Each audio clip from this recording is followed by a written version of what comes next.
Are you ready? 5, 4, 3, 2, 1. Broadcasting live from the Newsmax studios, this is the Steve Malzberg Show. Be a part of the action by calling 855-777-9660. That's 855-777-9660. Or email Steve at malzbergshow@newsmax.com. Here is Steve Malzberg. When he was in the car and he called 911, he shouldn't have gotten out of that car. But the 911 operator also, when he was talking to him, kind of egged him on. I don't know if it's their policy to tell them what to do, not to get out of the car, to stay in their car. But I think he should have said, stay in your car, not can you see where he's gone. All right, folks, welcome to the Steve Malzberg Show. That is juror B37, who reportedly has 2 grown children. She spoke to Anderson Cooper last night exclusively, and that's one of the many things she addressed. And I played that right here before we get to our first guest because I've been debating that. I heard Wolf Blitzer say today that he got out of his car when he was told not to. That is a lie. That is a lie that I addressed with Dr. Jason Johnson. I've addressed it with others. That was not the case, and it did not happen that way. And you just heard the juror say he should have stayed in the car, in his view, in her view. But the 311 operator, she said 911 operator, kind of egged him on. As the testimony indicated and as the tape indicated, the operator said to him, tell me what else he's doing. Let me know what else he's doing. So that prompted Zimmerman to get out of the car. He was never, ever, ever told to stay in the car and disobeyed that order. But that's kind of like an urban myth now. Again, repeated today, an hour ago by Wolf Blitzer.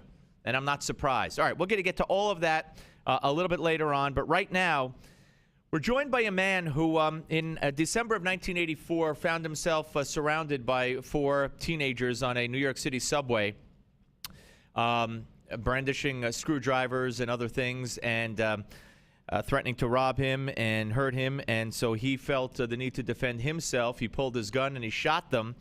And a couple years later, in 1987, he was acquitted of all charges except the illegal possession of a firearm. And we're joined right now by Bernie Goetz. Welcome, Bernie. How are you, sir? Well, I'm fine, thank you. Steve, I'd just like to correct a misconception on your part. Yes. They did surround me, but they never did pull any weapons or screwdrivers. Oh, okay. My mistake. Okay, guess that's urban legend as well.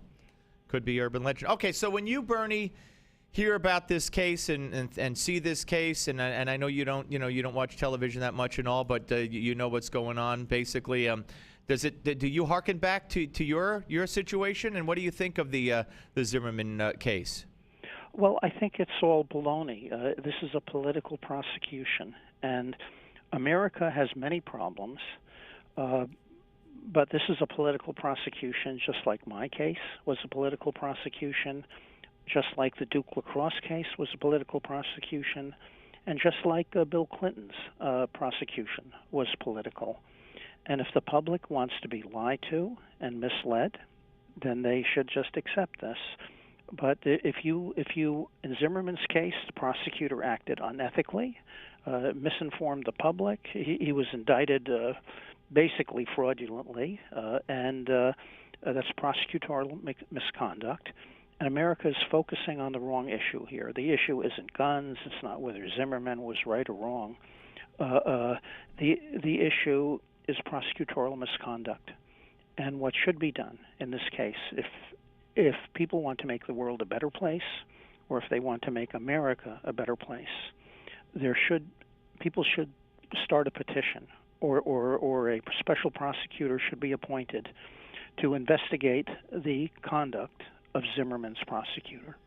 Yeah, and it's funny, not funny. It's sad, but here you have Eric Holder making remarks yesterday, the chief law enforcement authority in the land, addressing a sorority group of black women.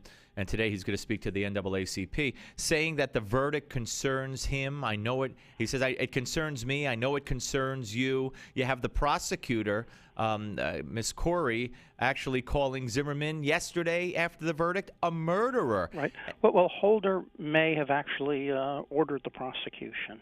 What this is, in this case, all the public outcry the people who are demonstrating, they do not represent America, and they do not represent white people, when they do not represent black people or anybody. What they represent is a socialist party of the United States. And again, if the public tolerates this, then the public shouldn't complain when their politicians just lie to them. And my personal feeling is, as for Holder doing anything, or even the governor of Florida, Jeb Bush appointed the special prosecutor. The Democrats and the Republicans in government, they might criticize each other a lot on all kinds of things, but when it comes down to serious things and push comes to shove, they will not go after each other because they're all in it together. And there's a real problem in America about having good candidates for office. Okay, and I want to get to that, and I want to get to the mayor's race here too, which I know you have feelings about, and I want to get your opinion on Spitzer and Weiner, but and some of the others. But I want to talk about race. Do you believe? I mean, race was obviously, I believe, a factor in the pressure to go after you back then.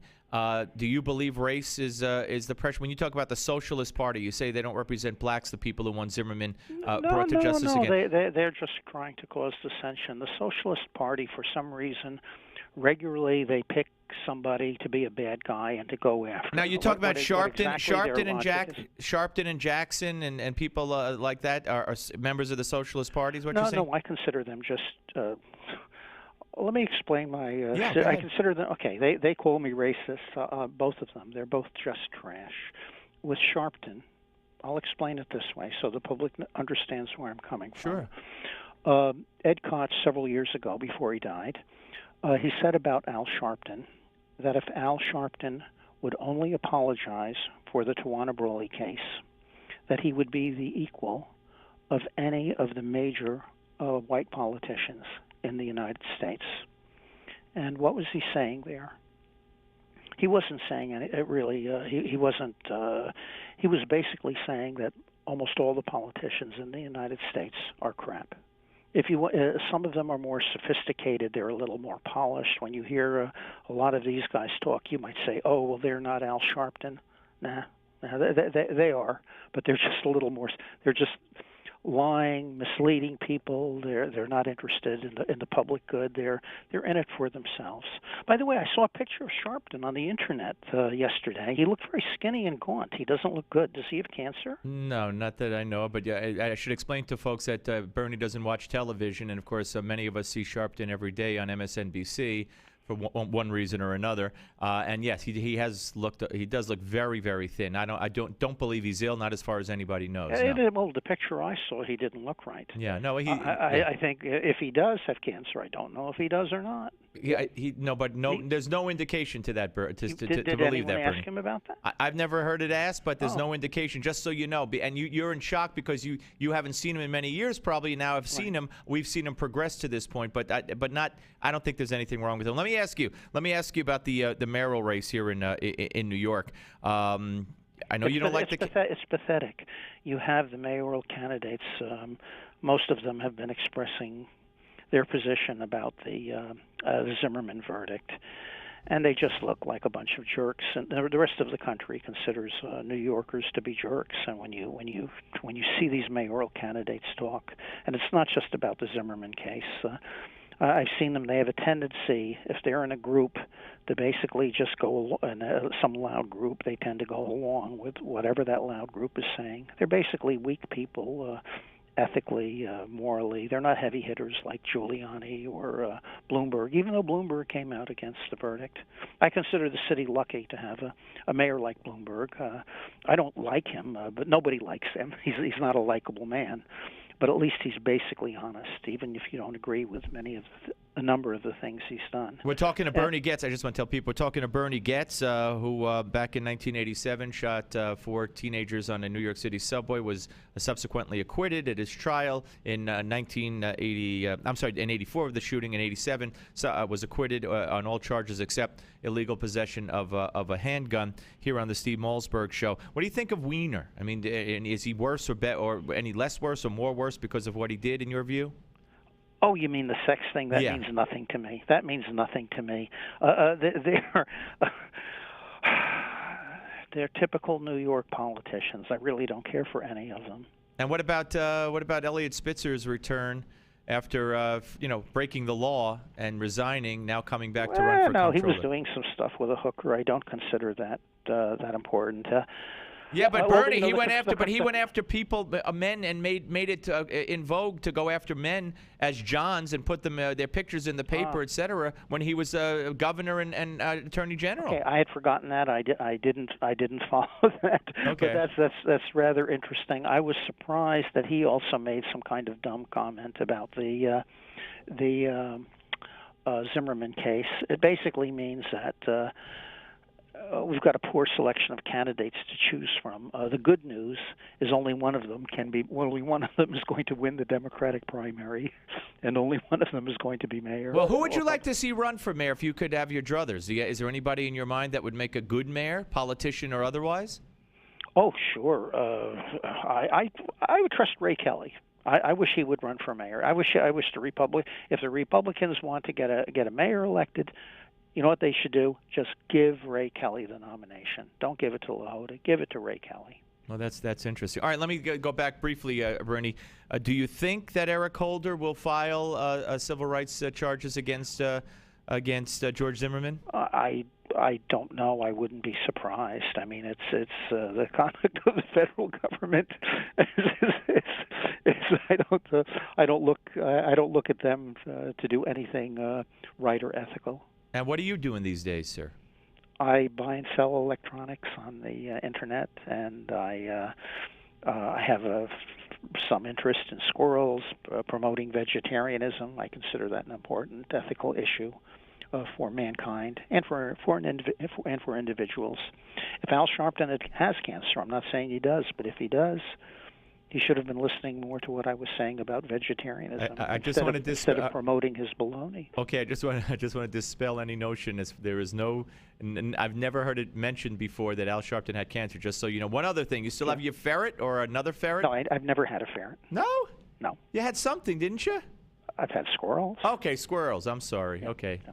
All right. Hey, Bernie, good to talk to you. Thank you. Thank you. Bernie Goetz, ladies and gentlemen. Here on the Steve Malzberg Show. I would have bet my life he had a ferret. I guess I'm wrong. I guess the mind plays tricks on you. But Bernie has definite opinions, and Al Sharpton does not have cancer. There's nothing wrong with Al Sharpton physically that's ever been talked about or known about or anything. I just want to dispel any rumors before they start. All right, we're going to come back, folks. We have a lot to get to in this show. Rachel Jeantel was on with Pierce Morgan yesterday. They're turning her into some kind of hero, when in fact what she did was she sat there and said, she educated us on the N-word and how in the year 2000 the N-word changed. The year 2000, she's a history teacher now on the N-word. And the difference if you say the N-word ending in an A or the N-word ending in an ER. But only she didn't say N-word. She said the word over and over again. We're going to let you hear some of that when we come back on the Steve Malzberg Show. The Steve Malzberg Show. Are you at least 62 years old like me? Could you use an extra $50,000, $100,000 or more to live a better life? Then please consider the benefits a reverse mortgage can provide to you. With a reverse mortgage, you can have your mortgage payments stopped altogether and get equity out of your home to live on. And you can use the money to help you live a better life. How nice would that be, not to have a mortgage payment? Qualifying for a reverse mortgage is simple, since there are no income, asset, employment, or credit requirements. However, you must be 62 years or older, own your home outright, or have a very low balance on the mortgage, and be prepared to live in it throughout the rest of the loan. Call now for more information. 800-831-1560, 800-831-1560, 800-831-1560. That's 800-831-1560. Meet Jim. Like many of us, Jim enjoys a busy life. Between work, family, and friends, his days zip along. And Jim has the energy to tackle almost anything. But lately, Jim's get up and go has literally taken on a new meaning. Jim's always put focus on a full night's sleep. But it seems like these days, he's up and down to go to the bathroom so many times he can barely wake up in the morning. prostate concerns have him sad, tired, and worried. Activities that were once enjoyable now seem like a chore for Jim. His golf game is at the mercy of his bathroom schedule. Family outings are planned around it too. Jim even has difficulty going to the bathroom. He's tried so many prostate remedies he can't keep them straight, and nothing ever seems to help. Then Jim found out about Prostate Revive, the all-natural dietary supplement specifically formulated for men, targeted towards improving and sustaining normal prostate function. Prostate Revive includes 15 super ingredients never combined before, including saw palmetto extract, beta-cytosterol, pomegranate fruit extract, selenium, and other high-quality nutrients. These targeted and all-natural ingredients promote healthy urinary flow and optimal prostate health. And the best part is, Prostate Revive was developed by a renowned medical doctor. Dr. David Brownstein personally formulated Prostate Revive with one goal in mind: to promote a healthy prostate gland. Thanks to Prostate Revive, Jim's got his life back. He gets a full night's sleep every night, and his friends and his wife can't believe he's the same guy. He has his old energy back, and no one has to wait for him. He doesn't even think about his prostate concerns anymore. Visit MedicSelect.com to take back your nights and improve your quality of life with Prostate Revive. In 2013, half of your friends, family, and neighbors may lose their jobs, all while you are robbed of 90% of your life savings, investments, and home's value. Controversial economist Robert Wiedemer, who was the only expert to predict the recession, has released a startling video with shocking evidence that the powers that be have tried to ban. But that hasn't stopped 50 million people from getting the truth. Watch it at AftershockVideo.com. AftershockVideo.com. What is Lignet? Lignet is knowledge. Lignet is power. Lignet is global. Top-level officials, U.S. intelligence officers, national security advisors, foreign operatives, all reporting directly to you. What is Lignet? Lignet is confidential. Lignet is sensitive. Lignet is security. What is Lignet? They're the ones taking the world's pulse. If you're not in the know, you're not on Lignet.com. You've been briefed.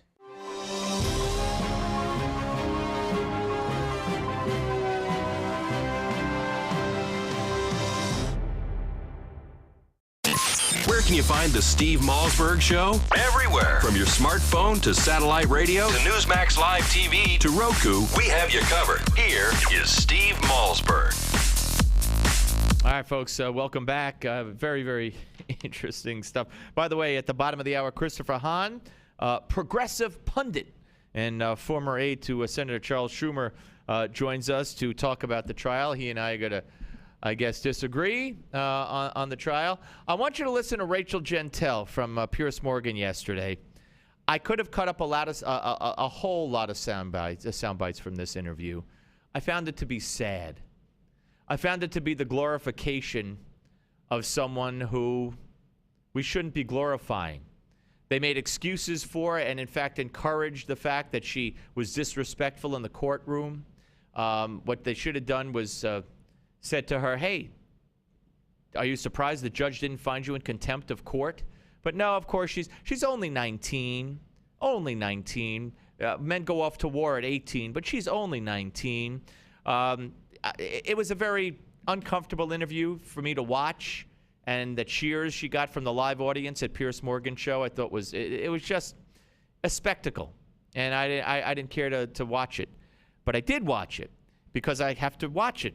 And one of the things, did you know she's a historian? Rachel Gentile is a historian when it comes to the N-word, and I want you to listen to her take. We bleeped out the word. She said the N-word, and CNN let the N-word go through over and over. Listen to Rachel Gentile as we hear about the N-word. We didn't bleep it out. Does that mean we can't play it? All right. I don't know how that couldn't have been bleeped out. It said bleep it out, but okay, so now I can't play it. All right, well, here's what here I can't because we'll have to do it later if we can because we only got, it's a minute cut. So anyway, she informs the audience that there's a difference if you say the N-word ending in an A, which is, by the way, how she says cracker. She doesn't say cracker, she says cracker. You following this? This is what was so wonderful about Rachel Gentile last night. Oh, okay. So it's cracker, and it's the N-word ending in an A, which means, and it refers to any male, black, white, even Asian, she said. An Asian guy could call another Asian guy the N-word, and it could be him. And then she used some kind of, in my view, it sounded like a derogatory remark towards Asians, but I guess I'm alone. And then she said that in the year 2000, that's when it happened. The year 2000, folks. I wish I could play it for you. The year 2000 is when the N-word became acceptable if it ends in an A. But if it ends in an ER, oh, that's a different story. And you don't want to be standing in front of an African American. What's that? You don't want to be standing in front of if you're white and you say the N-word ending in an ER, you don't want to be standing next to a black person because that's not good. But she said, and she thought about it. She said, no, around the year 2000, the N-word ending in an A became acceptable to everybody. So we got a history lesson on the N-word. And the N-word ending in an A as compared to the N-word ending in an ER. It was fascinating television. She also said that she thought George Zimmerman was gay. And there are a lot of people on Twitter now thinking that she made an anti-gay remark towards George Zimmerman, thinking he was going to rape Trayvon Martin. Don't ask. What an interview. She is a wonderful young woman. The N-word history on the Steve Malzberg Show. The Steve Malzberg Show. Bad credit card debt happens to good people. Credit card companies lure you in with low introductory rates or low minimum payments, and before you know it, you owe thousands of dollars in credit card debt. It has happened to millions of good people just like you. But here's the good news. Thanks to a powerful program now approved, anyone with $2,000 or more in credit card debt can cut their credit card payments up to half and even reduce or eliminate interest charges altogether. That's right. Our nationwide nonprofit program is helping U.S. residents cut their credit card payments. Call 800-613-3159 now. The call and information are free. We've helped over 500,000 people with their credit card debt, and now we can help you. Call 800-613-3159 to see how this powerful nonprofit program can work for you. Bad credit card debt happens to good people. Get free of credit card debt today. Call 800-613-3159. That's 800-613-3159. Again, 800-613-3159. Attention hip implant patients. Are you in constant pain? Have you received a letter from your doctor about your implant? Have you had or need a revision surgery? Do you have high levels of metal, chromium, or cobalt in your blood? Over 90,000 hip implant devices have been recalled due to defects and failures resulting in revision or replacement surgery. If you have a recalled hip implant, you may be entitled to substantial financial compensation. Call 800-460-0920 to see if your implant is affected by the recalls. If you or a loved one has a defective or recalled hip implant, you may be entitled to substantial financial compensation. Call 800-460-0920. That's 800-460-0920.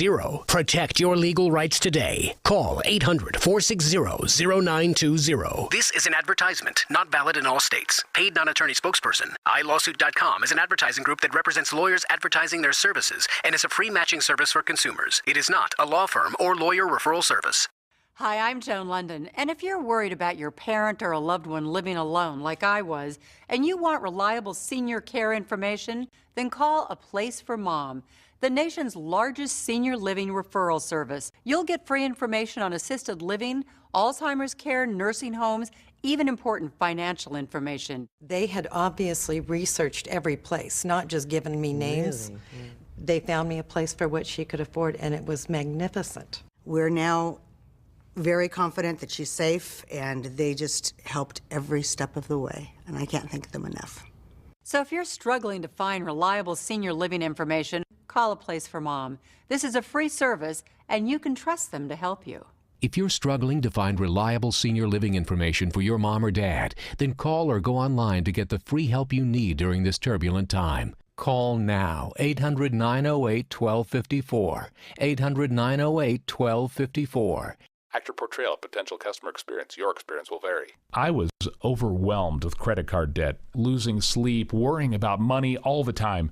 Creditors were hounding me night and day, and I didn't think there was any way I could ever get out of debt or get my life back. Then a friend told me about the Financial Solutions Group, and I found out all it took to get started was one free call. They really helped me get my life back. If you're like I was, you could see almost half or more of your credit card balances eliminated without the nightmare of bankruptcy or attorney's fees. And they didn't charge me any settlement fees till they reduced my debt. If you have more than $10,000 in credit card debt, this is your chance to get your life back. Make one quick free call today, right now, to see if you qualify. 1-800-477-6802. That's 1-800-477-6802. Again, 1-800-477-6802. 1-800-477-6802.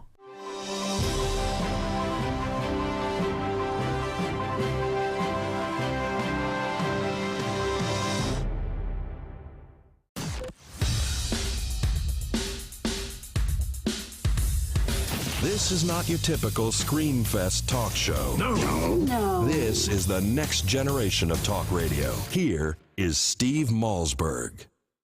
Do you feel that George Zimmerman racially profiled Trayvon Martin? Do you think race played a role in his decision, his view of Trayvon Martin as suspicious? I don't think he did. I think just circumstances caused George to think that he might be a robber or trying to do something bad in the neighborhood because of all that had gone on previously. There were unbelievable a number of robberies in the neighborhood. So you don't believe race played a role in this case? I don't think it did. I think if there was another person, Spanish, white, Asian, if they came in the same situation they were Trayvon was, I think George would have reacted the exact same way. All right, folks, that's juror number B37. Welcome back to the Steve Malzberg Show. That was her interview with Anderson Cooper yesterday, where she did get very emotional. And by the way, that's not to be confused with the B-52s or with B-17, which is the song that Olivia Newton-John didn't want anybody to play. Remember, please, Mr. Please, don't play B-17. Okay, that's neither here nor there. Joining us now, he's not here, so he must be there, is Christopher Hahn, progressive pundit and former senior aide to Senator Charles Schumer. How are you, sir? I'm doing well. You really dated yourself with that Olivia Newton-John. I know. And by the way, let me tell you, dating yourself is no fun. Well, it depends on what state you live in. Oh no, I'm looking for my rim shot here. Well, here we go. No, it's not on. Anyway, don't worry about it. Nothing's working today. But anyway, all right. So your take on the jury verdict? Well, look, I think that the prosecution in this case did a miserable job of establishing the timeline, and the defense was very good at establishing the timeline and having it really start when the actual confrontation between Zimmerman and Trayvon Martin began. If we would have started the timeline, if the conversation really would have been started really even before he started following him, but on his other 911 calls, if that would have been the focus of this and not simply when they started fighting, I think you would have gotten at least a manslaughter verdict here, if not second-degree murder. What other the other 911 calls were heard by the jury? In fact, this juror referred to hearing the other 911 calls in deliberation. So what? They weren't the centerpiece of what this jury was discussing. No. Really, well, why should they have been? What was on them? It established that this man called 911 every time he saw a black person walking down the street. No, that's absolutely not true. As a matter of fact, I've heard many of those 911 tapes, and the reason the prosecution didn't make it a center point or centerpiece is because there was nothing there. As a matter of fact, he never said there's this black guy. He's always asked. And it wasn't always on black people. It was mostly on black people. But this was his job, and it was over 8 years. It wasn't his job. Let's establish that. Second of all, had he walked up to Trayvon Martin and said, "I'm with the Neighborhood Watch." Okay. All right. What are you doing? All right. Now you're jumping all over the place. And if Trayvon Martin had 4 minutes to run home, which he did, and ran home as his girlfriend told him to do, none of this would have happened. So he elected to confront George Zimmerman, and he did. Trayvon Martin is the only really innocent person here. So let's not put that into.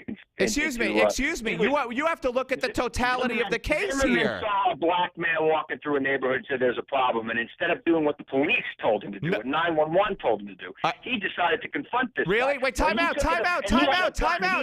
took his ways. Time out. Let's talk facts and not your little fictional story here. The first fiction. It wasn't a 911 call. It was a non-emergency call. So that's fiction number one. What was he told to do that he didn't do on that 311 call? He was told to not pursue, and he did not do that. Excuse me. He was Wait told a minute. But he was, excuse me. I could play you the juror because I played this earlier. The juror said, and this was the testimony in the court by the 311 operator.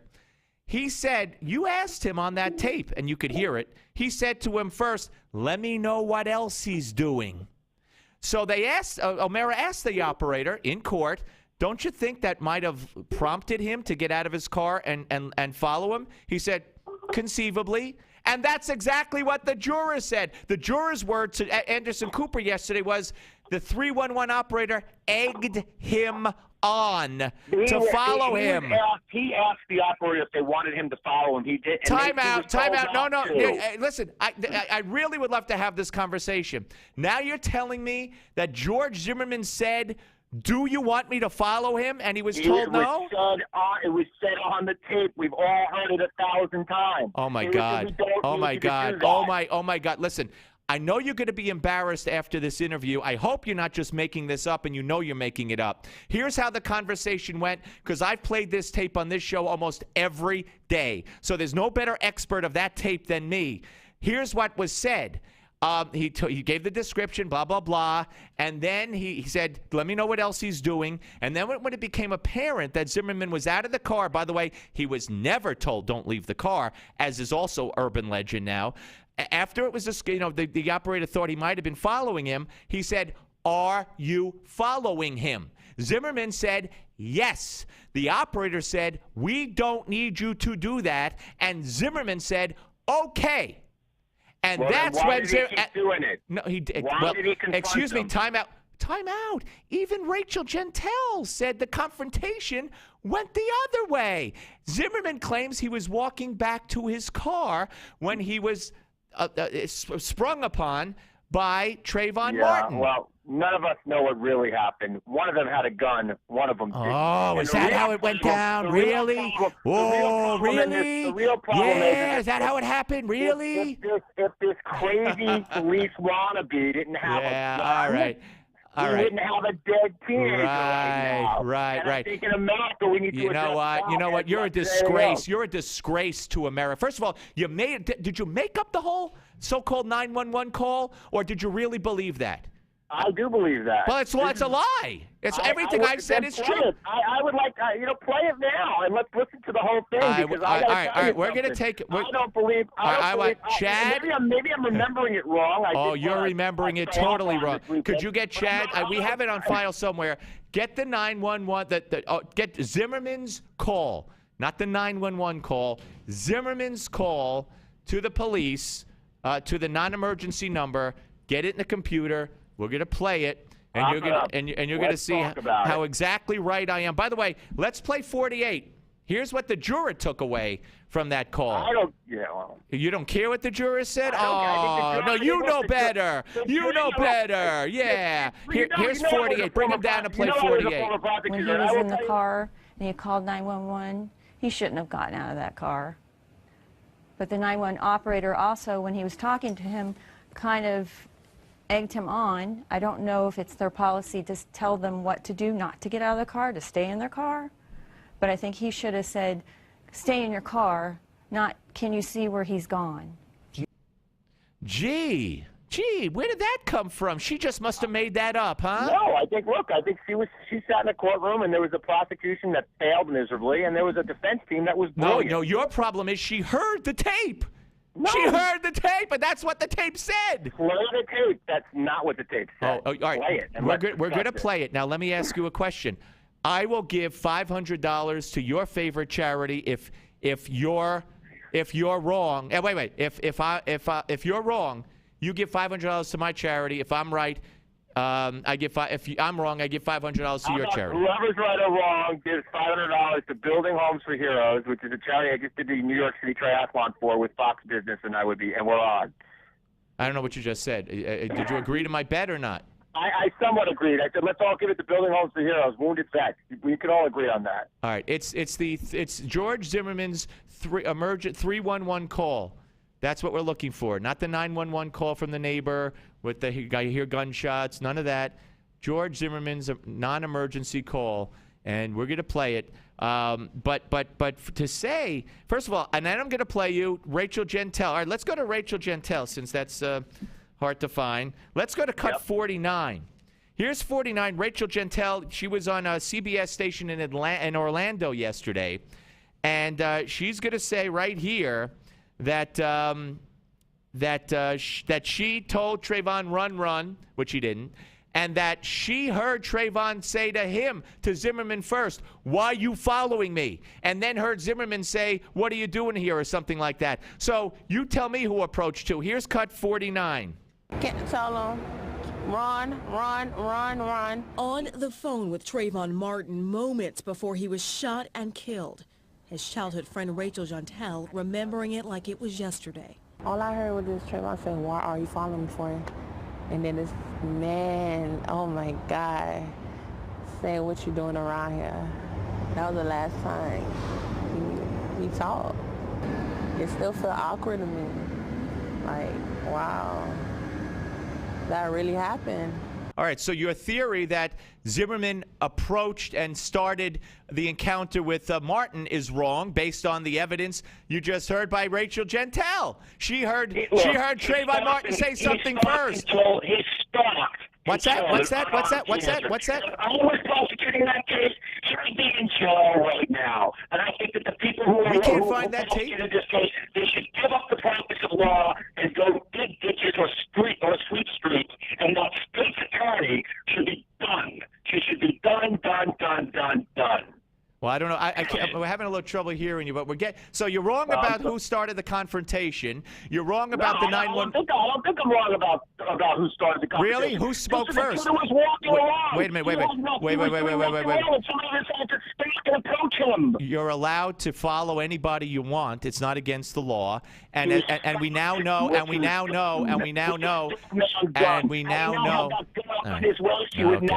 You can make up the fact. Could we play the tape? If we have it, could we play it? Like now. This is a show. I have no time to wait. I'm trying to get the tape played for you. It's okay. I'm patient. But, well, I don't. I mean, anyway. So you think there's going to be civil rights violations charges filed? I don't think that that's provable in this case. I really don't. I just don't. I mean, I just think I think it would be. I mean, look, I could be wrong. They might decide to bring it, but I don't think it's a provable case. And if I was the Attorney General of the United States, I wouldn't be bringing the case. Well, what's not provable? You just said he followed him because he's black and he hated blacks, and there was 911 calls to show they could have got a second-degree murder, which would have been based on hatred and intent. And now you're saying it's not a provable case. I'm all confused. I don't think it's provable. I don't think you could prove. It's a different type of crime here. It's a different type of thing you got to prove, and I think legally, it's harder to prove.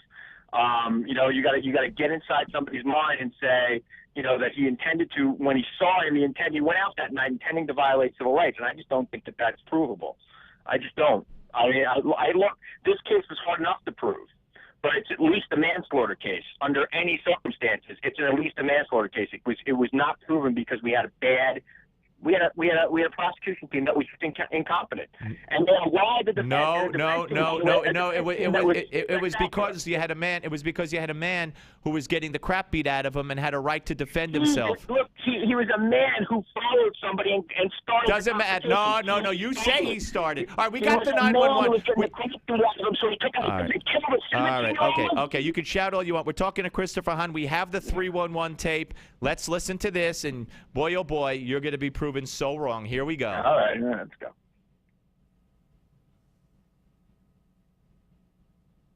I think we have it.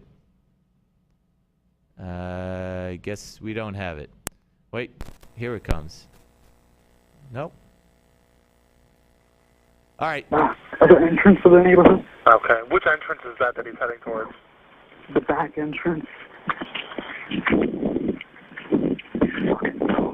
Are you following him? Yeah. Okay, we don't need you to do that. Okay.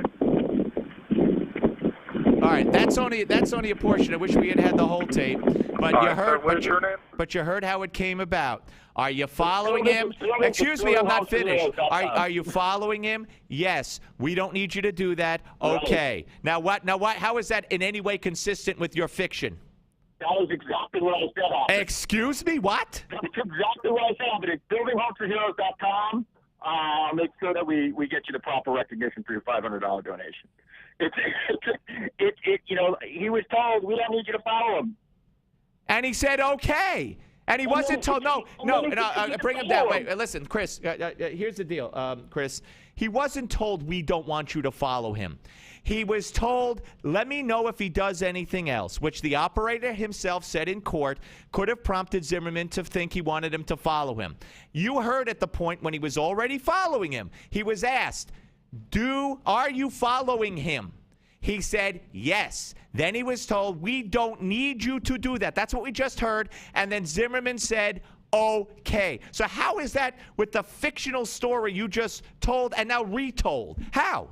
He was in that clip you just played. There was a public official telling him we do not need you to follow him. And he said, okay, he stopped. He still followed him. No, my friend, you got it all wrong. This is where the prosecution failed.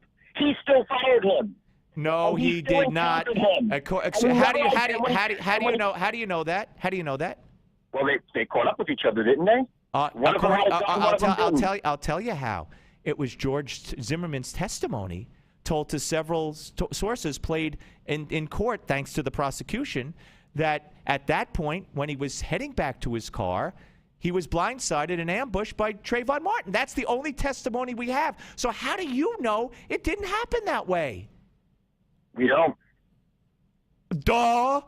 We don't. That's why he got off. And quite frankly, who's more likely to start a confrontation, the guy with the gun or the guy without a gun? And the guy with the gun. All right. So Chris, all you had to say at the beginning of this conversation was, there is no evidence to convict him. But I got the story. Here's how it happened. And they should have convicted him because I know what happened. That's what you should have said, Chris. Look, I don't know what happened. I know that one of them had a gun, one of them had Skittles. And one of them all right. Take it to Pierce Morgan. Take it to Pierce Morgan. And God help you or a son of yours if they're ever on trial and the jury ignores the facts, because you're ignoring every fact of evidence. Trayvon Martin's family, and you make because he went out for a soft drink and Skittles. And you're making it up. And you're making it up, Chris. That's great. All right, I'm done. I'm done. I will not put up with these people who ignore the facts and make it up and try to put an innocent man in jail and who did not respect the jury verdict as it was handed down. We had to play the tape. After we played the tape, he said, that's what I said, when he said the complete opposite. And then when I say, wait a minute, how do you know George Zimmerman started it? Well, because he had a gun. Well, excuse me? We're talking about evidence here. Evidence. Unbelievable. Wait till a civil trial, when people like Chris are going to hear, if there is a civil trial. Mark O'Mara said yesterday that if there's a civil trial, they will bring out text messages and cell phone conversations that show he had a fascination with fighting. He had a fascination with bloodying people. He had a fascination. There was pictures of him with doing marijuana or blowing smoke, gun interest in guns. You know what people like Chris are going to say? How dare they trash the victim? In other words, ignore the facts again and just go on with this fantasy.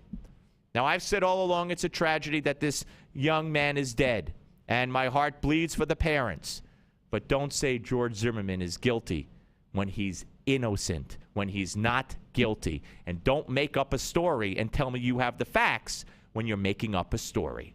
On the Steve Malzberg Show. The Steve Malzberg Show. Attention hip implant patients. Are you in constant pain? Have you received a letter from your doctor about your implant? Have you had or need a revision surgery? Do you have high levels of metal, chromium, or cobalt in your blood? Over 90,000 hip implant devices have been recalled due to defects and failures resulting in revision or replacement surgery. If you have a recalled hip implant, you may be entitled to substantial financial compensation. Call 800-460-1530 to see if your implant is affected by the recalls. If you or a loved one has a defective or recalled hip implant, you may be entitled to substantial financial compensation. Call 800-460-1530. That's 800-460-1530. Protect your legal rights today. Call 800-460-1530. This is an advertisement, not valid in all states. Paid non-attorney spokesperson. iLawsuit.com is an advertising group that represents lawyers advertising their services and is a free matching service for consumers. It is not a law firm or lawyer referral service. If you need to lose weight and would like to get paid for it, that's right, I said get paid to lose weight. Just listen to the following announcement. The makers of GCE Green Coffee Bean Weight Loss are looking for real testimonials from real people and will pay you per pound to meet or exceed your weight loss goal. Until now, the secrets of green coffee's fat-burning power has been limited, but thanks to Dr. Oz, the secret is out. And now, this authentic green coffee bean fat burner is available in easy-to-take tablets. There are no expensive meals to buy or strenuous workouts. Simply take one tablet before each meal and record your progress. Only the first 200 callers are guaranteed to be accepted into the program. So if you're serious about losing extra weight and want to earn extra cash for fitting into your skinny jeans again, call 800-383-9230 now. Call 800-383-9230. 800-383-9230. Space is limited, so hurry and secure your spot today. 800-383-9230. Some conditions apply. 800-383-9230. 800-383-9230. This is a referral service. Calls will be routed to an independent referral insurance agency. Do you know the number one cause of bankruptcy? No, it's not losing your job or running up credit card debt. It's not even divorce. It's medical costs. If you and your family don't have health insurance, just one serious illness or accident could be financially devastating. But now there's good news, really good news. A health insurance hotline has been established to provide health insurance for all Americans, even uninsured Americans with pre-existing conditions. Now anyone can get health insurance even if you have a pre-existing medical condition. I repeat, now anyone can get health insurance coverage. Call now for a free no-obligation quote on affordable health plans available to you. Again, this is a free hotline for anyone, even if you have pre-existing conditions. Protect you and your family from sudden unexpected medical costs. Call the free health insurance hotline right now at 1-800-910-3470. That's 1-800-910-3470. Call 1-800-910-3470. Do you owe the IRS? Do you have unfiled tax returns? Have you received a wage garnishment or bank levy? Maybe a lien has been filed against you. OMG Tax can help you with all your IRS tax problems. Don't wait another second. Take action now. Call my team at OMG Tax. Honest and professional, we don't make false promises. If you owe back taxes or if the IRS is garnishing your paycheck, you need help now. OMG Tax can help you get your life back to normal. If you're serious about handling your tax matter, call OMG Tax now and get the peace of mind you deserve. Don't let the IRS take your next paycheck. Stop waiting and call our team at OMG Tax. OMG Tax has a straightforward, no-nonsense approach and has helped many Americans resolve their IRS nightmare. Call OMG Tax now. Call 1-800-255-6485. That's 1-800-255-6485. 800-255-6485. I love you, son.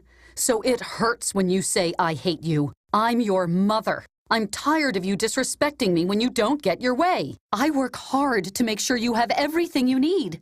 I should be able to ask you to get out of bed in the morning without a fight. So from now on, things are going to be different. I ordered the Total Transformation Program. We're not going to scream and fight anymore. I'm going to tell you what to do in a different way, and you're going to do it. You're not going to call me ugly names anymore, and if you do, you're going to get consequences that'll keep you from calling me ugly names. We're not going to do things your way anymore, son. We're going to do things the Total Transformation way. Get the Total Transformation free. Just order the program, tell us how it works for you, and you can keep it for free. Call 1-888-577-9520. 1-888-577-9520. Call now. Call 1-888-577-9520. 1-888-577-9520.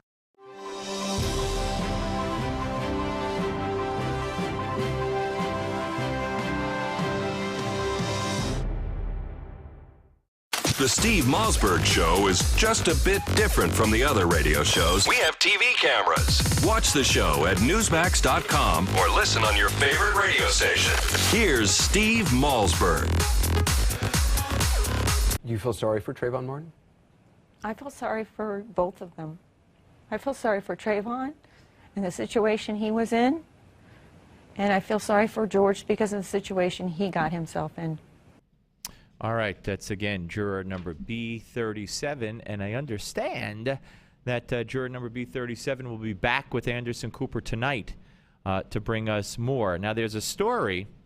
It was revealed today, according to my good friend Noel Shepard at newsbusters.org, that the Zimmerman prosecution excused a potential black juror.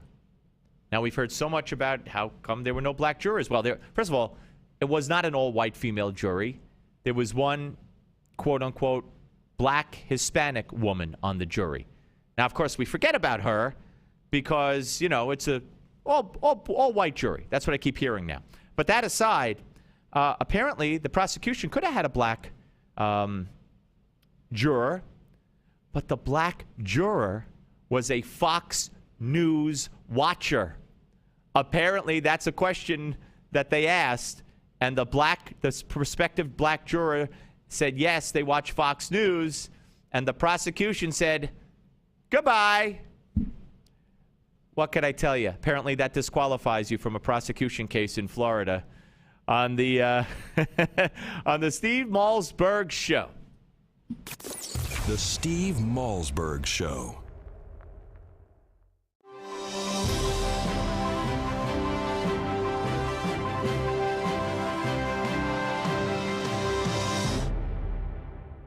Guys, you've heard about Ageless Male, the natural supplement that helps boost testosterone levels within normal, healthy ranges. But now, the best testosterone product is even better. New and improved Ageless Male can help you feel more like you used to in your active life and in your romantic life. Because our upgraded formula has been clinically shown to increase your drive, desire, and performance. That's right, guys. Ageless Male has been clinically shown to boost performance. Cancel your plans this weekend. You're staying in. If you're ready to recapture the drive from your youth, now is the time to try Ageless Male because it's available risk-free. But you must call now. Just call 1-800-460-9790. Be the guy you used to be. Just call 1-800-460-9790. 1-800-460-9790. 1-800-460-9790.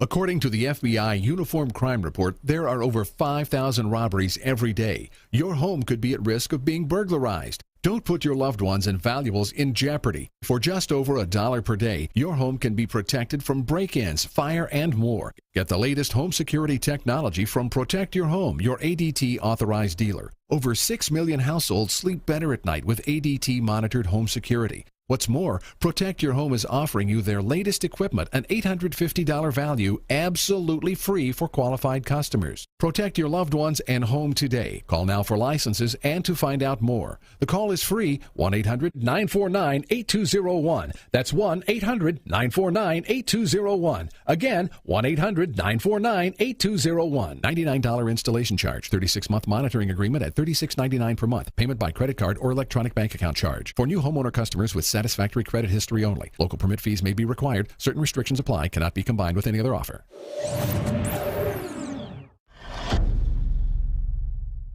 Hello and welcome to your Newsmax Now update. I'm John Bachman.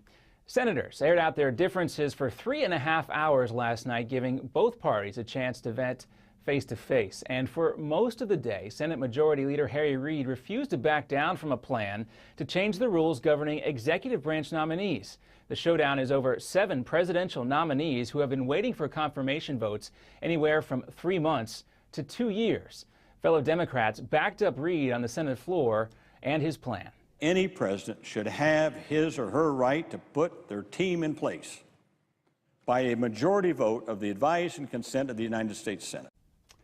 And Republicans who oppose the nominees for a variety of reasons have been holding up the votes by threatening to filibuster, but they say the unprecedented rules change would strip the minority party of its rights, poisoning relationships and dividing the Senate even deeper into gridlock. And what started as a peaceful protest in LA turned violent when about 150 people broke away and began running through the streets, attacking others, cars, and businesses. Police swooped in trying to bring peace back to LA's Crenshaw district. Many are angry at the not guilty verdict in the trial of George Zimmerman. 6 female jurors determined that Zimmerman was not guilty of murder when he shot and killed 17-year-old Trayvon Martin. The juror, known as B37, told CNN's Anderson Cooper that race had nothing to do with the verdict. We put everything into everything to get this verdict. I don't think any of us could ever do anything like that ever again. Meanwhile, Attorney General Eric Holder addresses the NAACP's annual convention today, and while speaking to members of a historically black sorority yesterday, Holder immediately addressed the Trayvon Martin case, saying this is an opportunity now to have an honest conversation about race in America. Also, prosecutors are looking into whether there's enough evidence to charge Zimmerman under federal civil rights law, similar to what happened in the Rodney King case in 1992. The Obama administration has aggressively used federal hate crime laws. Prosecutions are up 29% during President Obama's first term in office. And Mexican Marines capture notorious drug kingpin Miguel Angel Trevino Morales. Authorities say Trevino Morales ran the Zetas cartel, one of the most powerful drug operations in North America. Security forces cornered him in the border town of Nuevo Laredo. He was wanted on murder, torture, gun running, and money laundering charges, just to name a few. And next up on your Newsmax Now update, NSA leaker Edward Snowden still stuck in a Moscow airport, but why Russian President Vladimir Putin says that's the U.S.'s fault. Plus, a Newsmax exclusive with Pulitzer Prize winner Judy Miller on what may be the worst signal America can send to Egypt right now. In 2013, half of your friends, family, and neighbors may lose their jobs, all while you are robbed of 90% of your life savings, investments, and home's value. Controversial economist Robert Wiedemer, who was the only expert to predict the recession, has released a startling video with shocking evidence that the powers that be have tried to ban. But that hasn't stopped 50 million people from getting the truth. Watch it at Aftershock911.com. Aftershock911.com. Obamacare. More than $1 trillion in new costs. Hidden taxes, fees, big Medicare cuts, doctor shortages. How can we survive? To know Obamacare is to survive Obamacare. The Obamacare Survival Guide tells you everything you need to know to protect yourself, your family, your business. The Obamacare Survival Guide at bookstores everywhere. Special internet-only offer right now at Obamacare911.com. Tired of calls, levies, and liens from the IRS or hiring others who don't get the job done? Call Wall & Associates and you'll never talk to the IRS again. The IRS has a program to eliminate tax debt, and Wall & Associates professionals are trained to maximize its benefits for you. You always speak with a live person with real support and real knowledge. We've helped thousands of taxpayers like you settle their tax debt with the IRS for a fraction of what they owe. We solve tax problems. Call Wall & Associates now. 800-574-6029. We have the professionals who know how to solve tax problems. If you owe money to the IRS, your tax problems are not going away by themselves, and the passage of time will only make matters worse. Act now, before it's too late. Call Wall & Associates right now to speak to a professional tax relief agent. Call 800-574-6029. That's 800-574-6029. Again, 800-574-6029.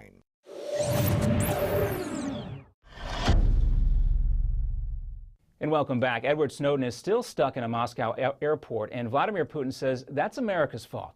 While on a retreat, Putin said Snowden arrived without an invitation, and he wishes the fugitive would just leave, but he cannot because the U.S. voided his passport for releasing restricted info to the press.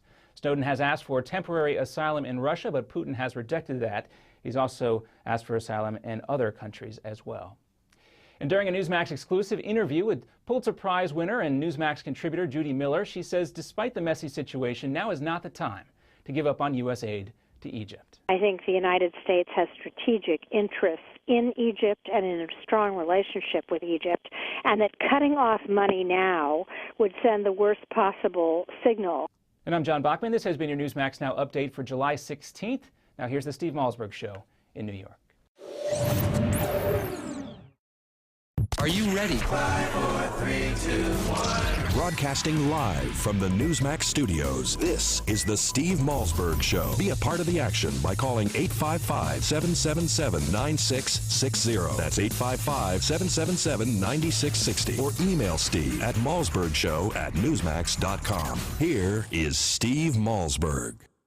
Also mindful of the pain felt by our nation surrounding the tragic, unnecessary shooting death of Trayvon Martin in Sanford, Florida last year. And we are cognizant of the fact that the state trial reached its conclusion over the weekend. As parents, as engaged citizens, and as leaders who stand vigilant against violence in communities across the country, the Deltas are deeply and rightly concerned about this case. The Justice Department shares your concern. I share your concern. All right, welcome back. Hour number 2 of the Steve Malzberg Show, and we are joined. That was Eric Holder, by the way, yesterday. He'll be speaking in a little while today at the NAACP convention, so he'll have more undoubtedly to say about this case. Joining us right now is Hughey P. Newsome, member of the National Advisory Council of Project 21 Black Leadership. Hey, Hughey, how are you? Doing fine, Steve. How are you doing? Good, good. So what do you think of Eric Holder's remarks that the verdict concerns him? He did say something yesterday in his remarks that I do strongly agree with, but that, the fact that the verdict concerns him, I have to disagree with. Here's the problem: we can't have the politicization of the Department of Justice. I get that Holder is the first African American Attorney General. I get that there is a strong sentiment within the African American community that this verdict was incorrect, although I disagree with that. But at the same time, we cannot allow politics to bleed into the Attorney General's work or into the work of the Department of Justice. What I trust will happen, particularly because we do have, not perfect, but the best court system in this country, what will eventually happen is the justice will try to bring something to bring some charges in court, and they will probably be thrown out. The hurdle for the crimes that justice is going to be investigating are a lot higher than second-degree murder, particularly a hate crime. So you think that they will try? I mean, will that not just further divide the nation if they try? And again, he's acquitted. Yeah, of course, it will further divide the nation. But the problem is, from a political standpoint, the Barack Obama administration the president and his administration have already inserted themselves into this discussion already. We all know the infamous "if I had a son, he'd look like Trayvon," taking a side in an active investigation and an active case. When the president did that, I get the need for a discussion around the violence that afflicts African American males. I mean, we need to be far more concerned about black-on-black crime, all of us in society. So I get that, but I am troubled by the fact that a black male is far more prone to be killed by someone with his skin tone versus the skin tone of someone else. But no, this administration has, I'm going to use the word recklessly because I think that's the most appropriate word, recklessly involved itself into this case, was not careful, did not use careful politically correct tone when it entered into this fray. And now that we've gotten into a media-induced frenzy here, we now see that Attorney General Holder, and of course the president is quiet. He really should be if justice is going to be investigating this. But Holder really politically does not have any choice. Someone from the administration has to say something, and when Ben Jealous really forcing the hand of the Attorney General the day before, what do you do?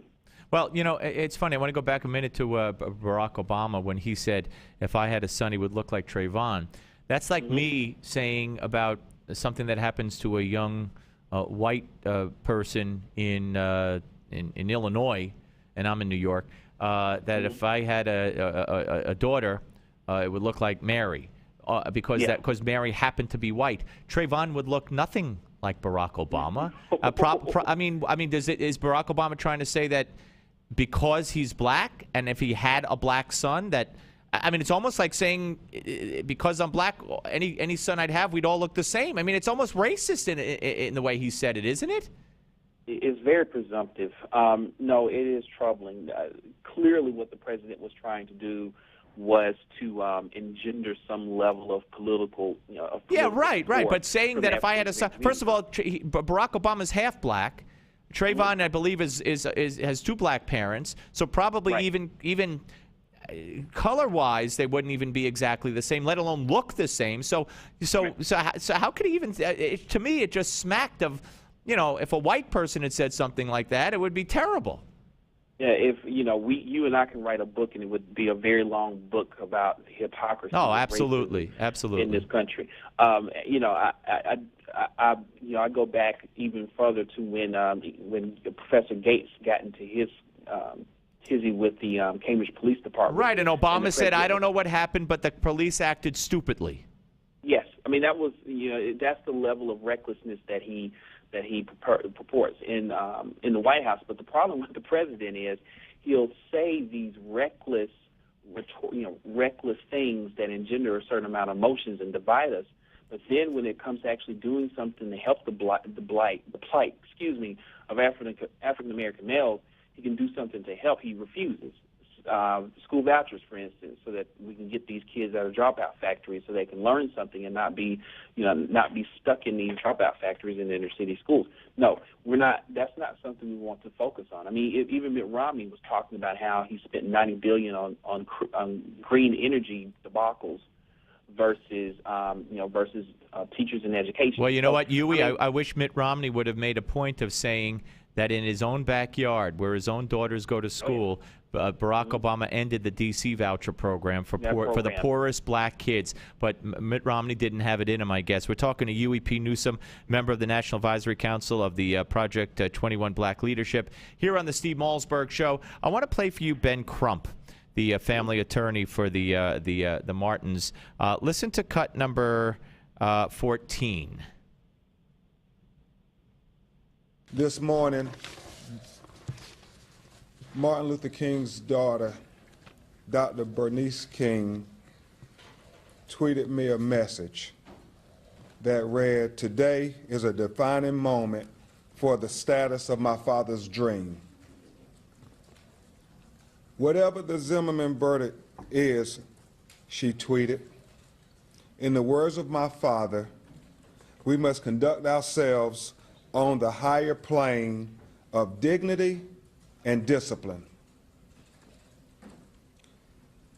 Trayvon Martin will forever remain in the annals of history next to Medgar Evers and Emmett Till as symbols for the fight for equal justice for all. Hughey, he's not alone in invoking, or I guess he was reading Dr. King's daughter's email there, but Jesse Jackson also equated Trayvon Martin with Emmett Till. Emmett Till, of course, was a young black boy, 14 years old, in Mississippi, dragged out of his bedroom by two white racists and brutally murdered with a rope around his neck and thrown into the river with weights on his body. And to compare that to this, I mean, doesn't that do an injustice to what Emmett Till represents? No, it really does. And not to belittle the Trayvon tragedy, it is a tragedy. But no, and that is the problem. When we prostitute and we bastardize the memory of what was the great civil rights movement, I think it is the highlight in the history of history of Black America, and we bastardize it to the point that quote unquote leaders, I use the word you can't see the quotes that I'm making with my fingers, but right. when we have those people bastardizing that memory, it does a couple of things. It brings back the pain of yesteryear, and obviously allows them to profit. The challenges that Emmett Till faced, or we faced in the days of Emmett Till. Let me play devil's advocate just for a second. So, the Jesse Jacksons and the Al Sharptons of the world and the Crumps of the world will tell you that the African American male is being hunted down and he's being treated like a violent animal. But this is where I get very, very frustrated. And actually, Eric Holder had an interesting point yesterday. He kind of alluded to this. If it is true that these stereotypes exist, who's causing them? Are there racists in New York or Arkansas or Alabama that's causing this, or is it the entertainment and media that's in this country that profits off of this whole notion of the African American male being someone that's violent, a thug? Why is it that these people can't recognize the negative stereotypes that are being perpetuated by hip hop, by the entertainment industry? It's mainstream. I was doing some research before the show. Back in 2006, you remember that the song that won best song for a movie or whatever the actual Oscar is was 3 6 Mafia. It's Hard Out Here for a Pimp. So you're telling me that in our society, we have allowed the black man to be defined as a thug and a pimp. That's okay. Nobody talks about it. When Don Imus says we're nappy-headed hoes, we get all upset, and then the hypocrisy is not only damaging to us as a society, because this is how we are starting to see black male. It's also damaging because too many of our black men are actually internalizing it, and there's a vicious cycle. That's the conversation we need to have. We can't point fingers at the quote-unquote white man. Well, this is a white man's problem. Hughey, also Rachel Jeantel yesterday on Piers Morgan giving her history lesson and justification for the use of the N-word. Only she said it. I've been told I could play it, but I feel a little uncomfortable playing it. But basically, what she said was, and CNN did play it with the whole word. She said that in the year 2000, it changed and the N-word became acceptable. But it's the N-word that ends in an A. Not the N-word that ends not the N-word that ends in an ER. Crazy. You know what, Steve? I wish you had a time machine, and I wish you could go back to Emmett Till right before he was taken out of his bedroom and killed savagely. I'd like for you to tell him that the word has changed, and he shouldn't be worried if racists are using that or people are using that. I'm sure he'd be happy to know that. That is very frustrating to me, to know that the word that was used to marginalize my grandparents and my great-grandparents is now okay to use, so a bunch of entertainment can become rich.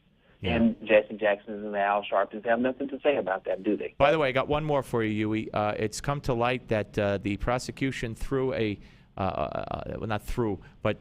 down a black man who was up for the jury. They passed him by because he watched Fox News. How's that? How's that? Is that insane?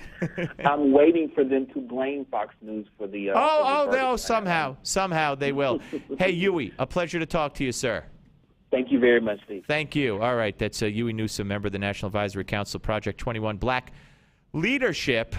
It's insane. It really is insane. I am sitting and watching since the verdict.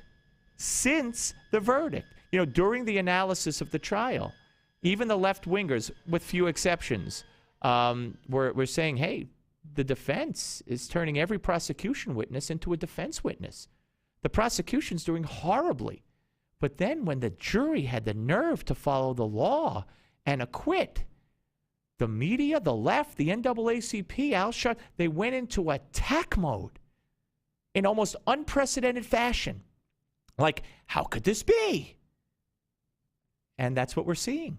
And they're going to go after him. You know that the Zimmerman family, the parents, are in hiding as well? And they suspect that the NSA, they suspect that President Obama and the NSA are bugging their phones? That's right. That's the country we now live in. Think about it. Think about it. on the Steve Malzberg. When we come back, oh, no, yeah, okay, not yet. Brent Bozell will join us at the bottom of the hour, but not yet on the Steve Malzberg Show. The Steve Malzberg Show. Hello, my name is Fred Fleitz, and I'm the managing editor of LigNet. You've probably seen our name preceding some of the stories you read on Newsmax or heard LigNet referenced on Fox News, C-SPAN, or CNN. Perhaps you've asked yourself, what is LigNet? LigNet is an acronym for the Langley Intelligence Group Network, a private Washington, D.C. based service that provides global intelligence, in-depth analysis, and detailed forecasting. LigNet staff and advisors include former CIA officers, national security experts, presidential advisors, and top-level government officials from around the world. I myself held several national security posts for the U.S. government during my 25-year career with the Central Intelligence Agency, the Defense Intelligence Agency, the U.S. Department of State, and the House Permanent Select Committee on Intelligence. Our lead advisor is General Michael Hayden, the former director of the CIA. He is joined by former U.S. Ambassador to the United Nations John Bolton and former chairman of the National Intelligence Council and Special Assistant to President Ronald Reagan Fritz Ehrmann, former U.S. Ambassador to Venezuela Otto Reich, and former clandestine service officer Frederick Russman. Former chairman of the House Intelligence Committee Peter Hoekstra also joined our advisory board staff. Every day, our goal is to use our expertise, our resources, and our worldwide staff to take the pulse of the ever-changing political and economic landscape and the threats we face on a daily basis. Whether you are following global events for your portfolio or business, or just interested in the world around you, LigNet provides what you need to know to keep up with global events. There are many. Every day, LigNet members receive the Morning Brief, a daily email that provides summaries and links to our daily analysis to keep you up to date on LigNet's assessments. LigNet members receive unrestricted access to LigNet's secure database of global analysis. All of our special reports, previous analyses, and exclusive video interviews with intelligence insiders are available to members 24 hours a day. But you also get top-notch analysis that resembles the President's Daily Brief, the classified intelligence assessment delivered to the President of the United States every morning. LigNet also sends breaking news emails to our membership list. If there is a development of global proportions or a terror alert, our subscribers are always the first to know.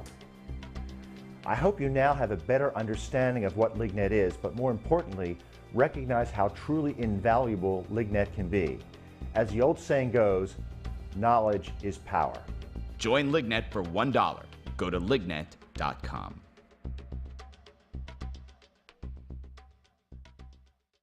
Do you have a motorized wheelchair or scooter that needs repairs and you don't know where to turn? Then call the experts at Precision Repair Network. They are the specialists in repairing all makes and models of motorized wheelchairs and scooters. You can call 24/7 and they will come to you anywhere in the United States. They'll give you a loaner to use until they return yours in perfect condition. And your repairs may be covered by your Medicare or your private insurance, so there is little or no out-of-pocket cost to you. If your wheelchair or scooter needs repairs, call this special hotline now and learn how you can get door-to-door service on your repairs at little or no cost to you. Precision Repair Network. They'll get you moving again. Operators are ready to take your call right now. 800-978-4813. 800-978-4813. 800-978-4813. That's 800-978-4813.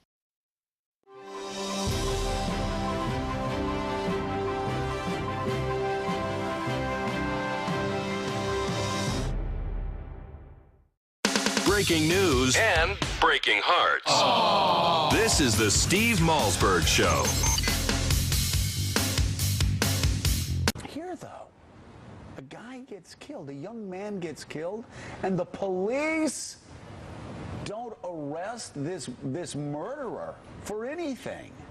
For a weapons charge, anything. It's not enough just to arrest the man who murdered Trayvon Martin. Something bigger has to happen, and whoever is running the police force down there, whoever the state attorney is down there, they are not worthy of the public trust. All right, that's Joe Scarborough, ladies and gentlemen, March 21st, 2012, calling George Zimmerman a murderer, much like the prosecutor did yesterday. And then he writes a piece in Politico yesterday, brimming with self-righteousness, according to Mark Finkelstein of Newsbusters. He bemoans the vulgar state of American politics and condemns hyperbolic political pronouncements about the case. Hyperbolic? Hyperbolic? He called George Zimmerman a murderer. This guy is the biggest hypocrite going. You know, the big conservative. Oh, Hillary, I love you. Oh, Bill, I love you. And right on down the line. Now, let's listen to the attorney, Joe Scarborough, give his analysis of an all-female 5 out of 6, no African Americans on the jury. This is cut number 52. 52.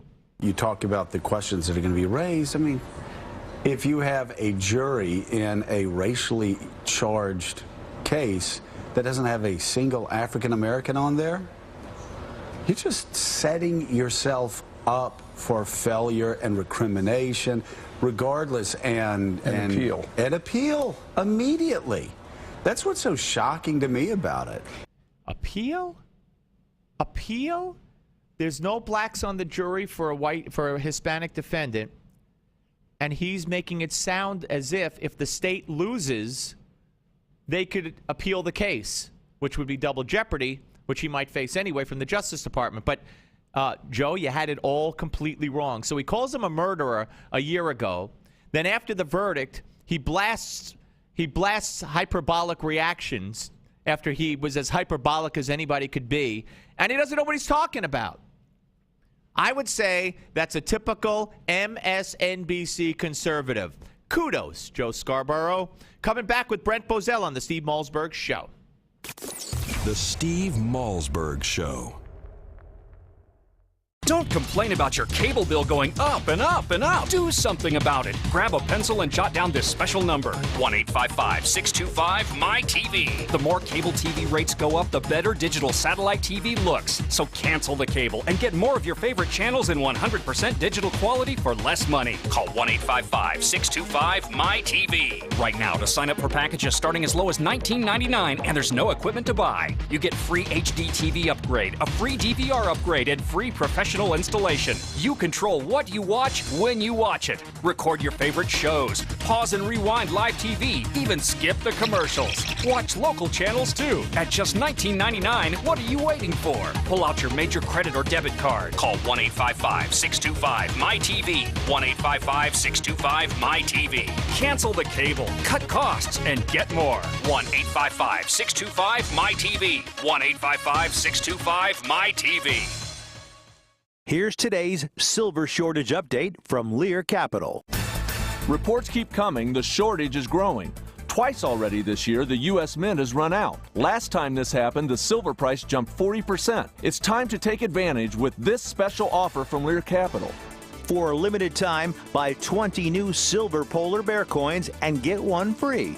The only 1.5 ounce coin on the market. It's minted with the finest silver, carries a government guarantee, and is eligible for IRAs. The silver polar bear is available exclusively from Lear Capital. But don't wait. Silver supplies are shrinking and availability is not guaranteed.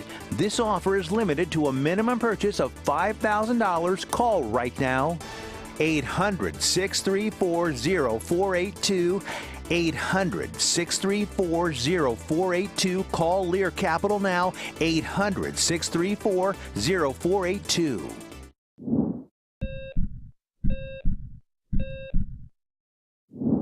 Judging from everything you hear, you think all cholesterol is bad, but that's not really true. You need a certain amount of cholesterol to maintain good health.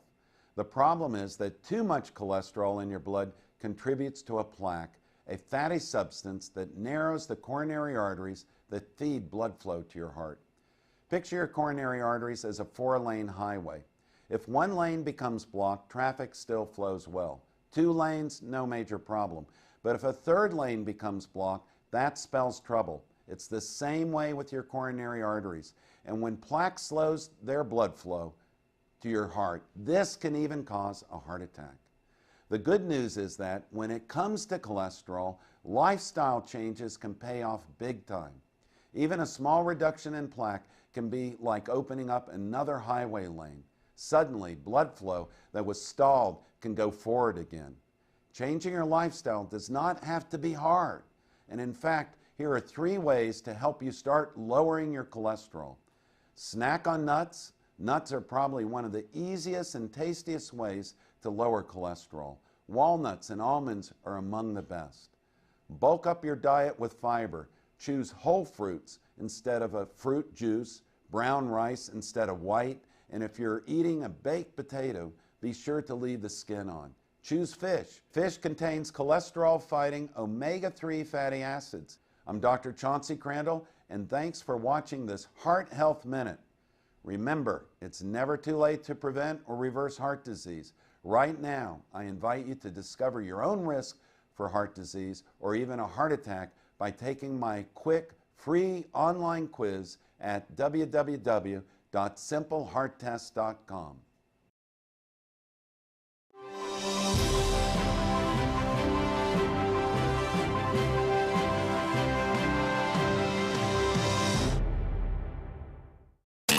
Where can you find the Steve Malzberg Show? Everywhere. From your smartphone to satellite radio to Newsmax Live TV to Roku, we have you covered. Here is Steve Malzberg.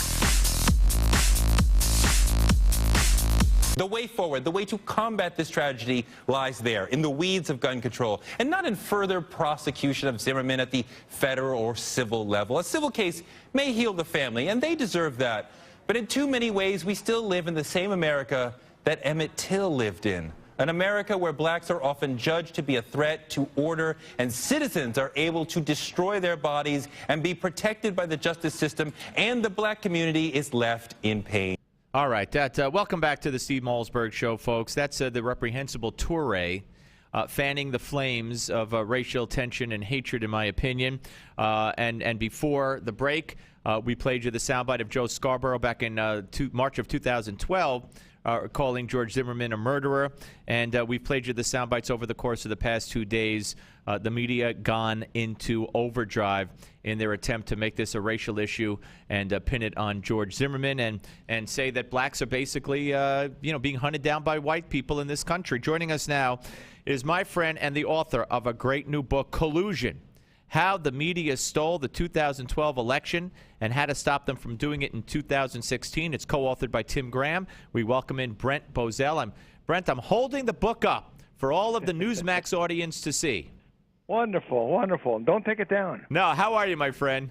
I'm doing well. How you doing? Well, I'm great. Before we get to the book, I want to talk about the piece you wrote that appeared on Newsbusters the other day, actually yesterday, I guess, how the race-baiting media will be responsible for any post-Zimmerman verdict violence. And we've seen some, even though there have been isolated incidents where people have been beaten up, and in one case in Baltimore, a jogger here and there, and they've said it's for Trayvon, allegedly. And there's been some violence in L.A. and Oakland. Still in all, I think it's less than the scale we expected. But having said that, I think you're 100% right.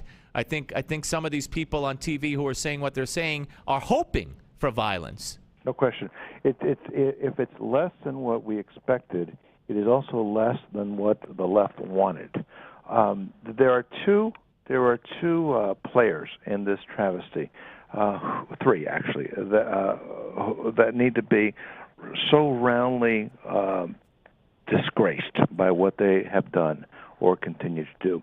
The first is the President of the United States, who inserted himself into this tragedy, took sides, and took the wrong side on the side of the law by suggesting that George Zimmerman was a murderer who had taken the life of Trayvon Martin. And by the way, let me preface this by saying I'm not a George Zimmerman sycophant. In fact, I went into the trial believing he was innocent. I came out of it believing less so. So I'm not a fan. That said, what has been done to him is beyond the pale. The second group that needs to be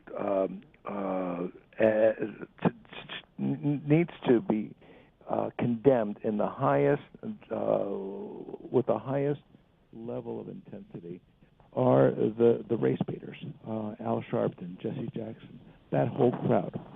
They are out there to cause racial divisions in this country. They don't care about justice. They care about racial division. And they're doing a very good job. And the third group is the National Press Corps that is giving oxygen. You're fading away, Brent. You're fading away a little. If you could talk. Okay. Yeah, go ahead. Let me ask. Well, let me ask you this question. Yeah. Do you remember the Streakers of the 1970s? Sure. I remember the song that they call him the Streaker. Yeah. Very good. I've forgotten that one. Oh, yeah. Well, you know, with the Streakers in the 1970s, you had people who wanted instant national attention by taking their clothes off and running across football fields during a live game. And the national media, the ABC and Monday Night Football, would put their cameras on the person pixelated and talk about it. One day, ABC Monday Night Football decided, we've had it, enough is enough, and they announced, we're not going to give any coverage to it anymore. And guess what? The entire national streaking fad ended abruptly then and there. You wonder what would happen with these radical troublemakers, you know, and these vandals. Isn't it amazing that in furtherance of justice for Trayvon Martin, they destroy shops as if that would accomplish justice for Trayvon Martin? But what would happen to this whole subculture of rage, of street rage, if there was no oxygen, if the media didn't give them coverage? I would submit to you that it would evaporate. Yeah, well, I couldn't agree with you more. Unfortunately, I think that we're going to be around this case for a long time. Holder's talking right now. Yeah, and how dare they? I mean, look what's happened here. So the reason the prosecution was so embarrassed from beginning to end was because there was no case. No matter what you think about this case, there was no legal way you could possibly convict George Zimmerman beyond a reasonable doubt. It couldn't happen. And now that it hasn't happened because it couldn't happen, now they're going to the federal government to do it all over again. Yeah, absolutely. And you know, he says he just said now in front of the NAACP he's troubled by this case. There's no rush here. They're going to take their time. They're going to get all the information as if they haven't had all the information. And how about Angela Corey? Talk about responsibility if there was blood. Angela Corey went on national TV last night and said that the head prosecutor who brought the charges after she lost said, when asked to go do a word association and she was asked George Zimmerman, she said, after pausing for 15 seconds, murderer. Yeah. Murderer. So justice, the Attorney General of the United States is troubled by justice. Yeah. Because that's exactly what you saw was justice. Again, I repeat, how can you be troubled by a judicial system that could not convict beyond a reasonable doubt? Those were the facts in the case. How could you be troubled by the outcome when the jury did exactly what they needed to do? And you know what, Brent? And you know what? Even the Jeffrey Toobins of the world who have now come out and said, you know, whatever he said, the bag of Skittles, blah, blah, blah. Even those on the left, with the exception on CNN of the woman named Sunny, I forget her last name, Hostin or something, almost unanimously, they all said as the case was being presented, wow, the prosecution really screwed up here. Wow, the defense really made those prosecution witnesses turn their way. So this is not even an unexpected verdict. Yeah. They had nothing, the prosecution had nothing going into this thing, and it only got worse for them. There was never a moment when the Zimmerman argument was in doubt. All he had to do was say Trayvon Martin was on top of him, and there were witnesses that backed it up. And so Trayvon Martin's case evaporates at that point. It never should have been there. It should never have gone to trial. This is one of those cases where you say to the parents of Trayvon Martin, I know you don't agree. It's a tragedy. Your boy lost his life. We simply cannot prove it beyond a reasonable doubt. It cannot be done. We can't bring it to trial. So at the end of the day, another party that suffered were the parents of Trayvon Martin, who were brought through this thing and dragged through this trial, and at the end of it with this result. I mean, I'm disgusted by just about everyone I know. in this charade. Well, we're talking to Brent Bozell, and we now segue right into his book, Collusion, How the Media Stole the 2012 Election and How to Stop Them from Doing It in 2016, co-written with his colleague Tim Graham at the Media Research Center. And, you know, we talk what we're talking about now, basically, is media collusion. But let's refer it to what happened in 2012. And you talk about the media, and I'll just start by saying this, which I say so often, Brent. And after 2008 and 2012, if the Republican nominee in 2016 doesn't understand, doesn't have savvy advisors who listen to shows like this and go to sites like Newsbusters, and doesn't understand, doesn't read your book, and doesn't understand that more so than the opponent they have, they're up against the media. There's no way they will win. And if they don't fight back, they shouldn't even try. Yep. And with that, our interview just concluded. No. But there's I know nothing I can add. There's nothing I can add to what you just said. That's the point. That's the whole point. In talking about the 2016 scenario, at the end of it, what Republicans can do about it is look. The first thing you have to recognize is the seriousness here, the importance of this issue. Mitt Romney was one who didn't understand it. I was on a cruise with him with National Review after the 2008 elections. And the subject of media bias came up, and he was completely dismissive of it. He said, well, if you don't like it, just buy it. I mean, that was his attitude. Right. That was his answer. Right. Well, guess what? Now he understands. Too late. Now he understands what media bias is all about. Bush 41, a man I revere personally, he never understood it. And he was at the, flailing around in the last minutes of the 92 campaign talking about don't believe the liberal media. Well, too late, pal. We were trying to tell you about this 4 years before. So if they don't make it a top shelf concern, then they're never going to learn their message, their lesson, and they're never going to get beyond the fact that everything that goes through the system comes out chop suey on the other end. The second thing is to realize that they have to not just be smart about this, they have to stand up to these people so that when an NBC misrepresents what you're saying, NBC took and cooked footage of Mitt Romney at a Wawa story to make him look like an idiot. Yep. Where was the response from Mitt Romney? Why didn't Mitt Romney ever take them on for this? Why didn't he call them out for this? Why didn't he make them an issue out of this? It would have been hugely positive for him to have done so. He didn't choose to do it. And the third thing, and perhaps the most important thing, is realize you don't need them at all. There is, once upon a time, the liberal media had, and I don't think I'm going to call them news media ever again, the liberal media had a monopoly on this subject. It doesn't exist anymore. You can go around them. You can get your story immediately and directly to the American people, free of this distortion machine. All you have to do is use the new media. You go to the internet, you go to talk radio, you go to Fox, and you can communicate directly with the public, and you no longer need to care what Brian Williams does, or what Barbara Walters does, or what CNN does. And Brent, you have a chapter in here certainly about the debates, and you go back to Candy Crowley and all that. But there was a great piece on Newsbusters not too long ago about how I think it was Jim Lehrer or someone acknowledged that for decades, over the course of many presidential elections, the debate moderators have always given the breaks wherever they can to the people organizing for the Democratic candidate. And I got to tell you, Newt Gingrich was the only one who stood up to the media and certain questions. Some might thought he came off arrogant, but those people weren't going to vote for him anyway. And I think what they have to start doing is saying, Republicans, hey, you want to have a debate? I'm not going with that moderator. We're not going to have a Candy moderate again, or Jim Lehrer, or a woman in the case of 2008 from PBS who had a book pending on Obama. If he won, her book would be published. I mean, why don't they stand up there? Again, to talk about why this is a winning issue for Republicans, if they know what they're doing, if they make an issue of it. What happened when Newt Gingrich stood up to the press in the South Carolina debate? He went skyrocketing to first place in the Republican Party sweepstakes. Yep. He went into the lead the moment he did that. The conservative base, the Republican base is fed up with the press, and he took them on squarely.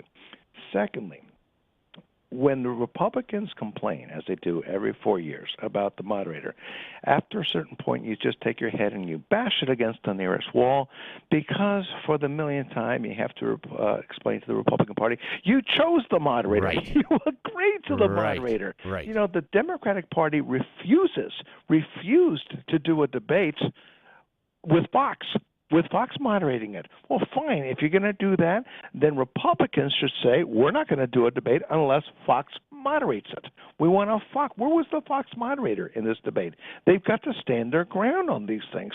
Now, here's something very interesting, Steve, that we didn't see coming.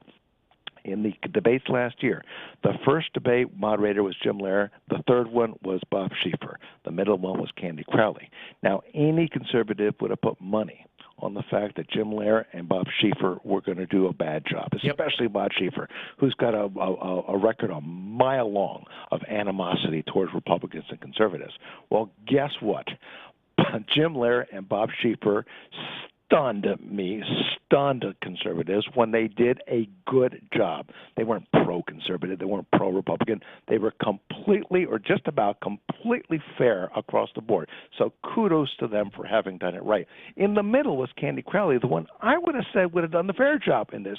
And she, in fact, did the most abysmal job of them all by jumping into the fray and snatching victory for Barack Obama by taking the moment where Mitt Romney looked at the president as if to say, my goodness, you may have just given me the presidency by making the erroneous and dishonest claim that you called it terrorism. You denounced Benghazi as terrorism the night of Benghazi.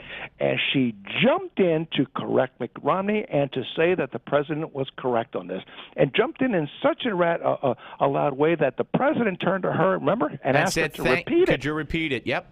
Now, if this is not collusion, tell me what collusion is. Here's the deal, Brent. You and I will have to take leave of our jobs, and whoever the next candidate is, we're going to have to be the media advisors. And I believe between you and I, we could get it done. Well, I think that if we were media advisors, that would be 2 more media advisors than the Republicans have used in the last 30 years. That's right. Hey, great luck with the great book, Collusion, How the Media Stole the 2012 Election and How to Stop Them from Doing It in 2016. I know folks can get it at all your websites and Amazon and everything, Media Research, Newsbusters, all over? It's all over the place. Okay. Thank you so much, my friend. Great. Take care, Brent. Brent Bozell, ladies and gentlemen, president of the Media Research Center. It is so – he's right. He's right. If they did hire Brent and I to run the media portion of the next presidential campaign, it would be the first time they hired someone to run the media portion of a presidential campaign. The Republicans don't get it. And I think when Brent said that about Mitt Romney, that he was on a cruise with him and they were talking media bias, and Romney didn't buy it at that point. Now he gets it because even his wife has talked about it. But see, he didn't get it. And who's going to be who's going to run the campaign for Romney? The same person, for the next candidate, the same people who ran it for Romney, the same people who ran it for McCain, the same people who ran it for Bob Dole. It's not going to work. They will clobber. The second a name comes up, they're out there clobbering them now. Okay, now. Because if Rubio announces he's running for president tomorrow, all you're going to see all day in the reporting of that announcement is him taking a glass of water. You get it? That's what they do. That's what they do. So if the Republicans wise up, if they understand they are in a war with the collusion in the media, they'll have a chance. If not, I don't care who the nominee is. They don't have a snowball's chance. Not even an iota, especially against Hillary. If they're going to be, and I know how it's going to play out. Oh, you can't say that because she's a woman. Oh, you can't offend her. Oh, you can't offend women if you criticize her too much. Remember in the debates with Rick Lazio when she was running for the Senate? Rick Lazio walked across the stage to give her something. Oh, he invaded a woman's space. I'm telling you. First accusation that you can't say that about a woman. First accusation you invaded her space. First accusation that you were disrespectful. Here's what I say as the Republican candidate. Well, she better learn to take it if she's going to be president of the United States. How's that? Instead of, oh, I'm sorry. No, Republicans don't have it in them. We're coming back right here, Steve Malzberg Show. The Steve Malzberg Show.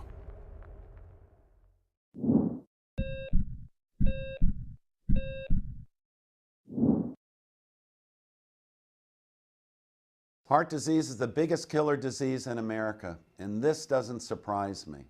We are addicted to starches, sugars, fatty meats, and salt. People who live in countries with little heart disease eat very differently. One way some people stay heart healthy is by following what is known as the caveman or Stonehenge diet, so named because of its similarity to the way our prehistoric ancestors ate.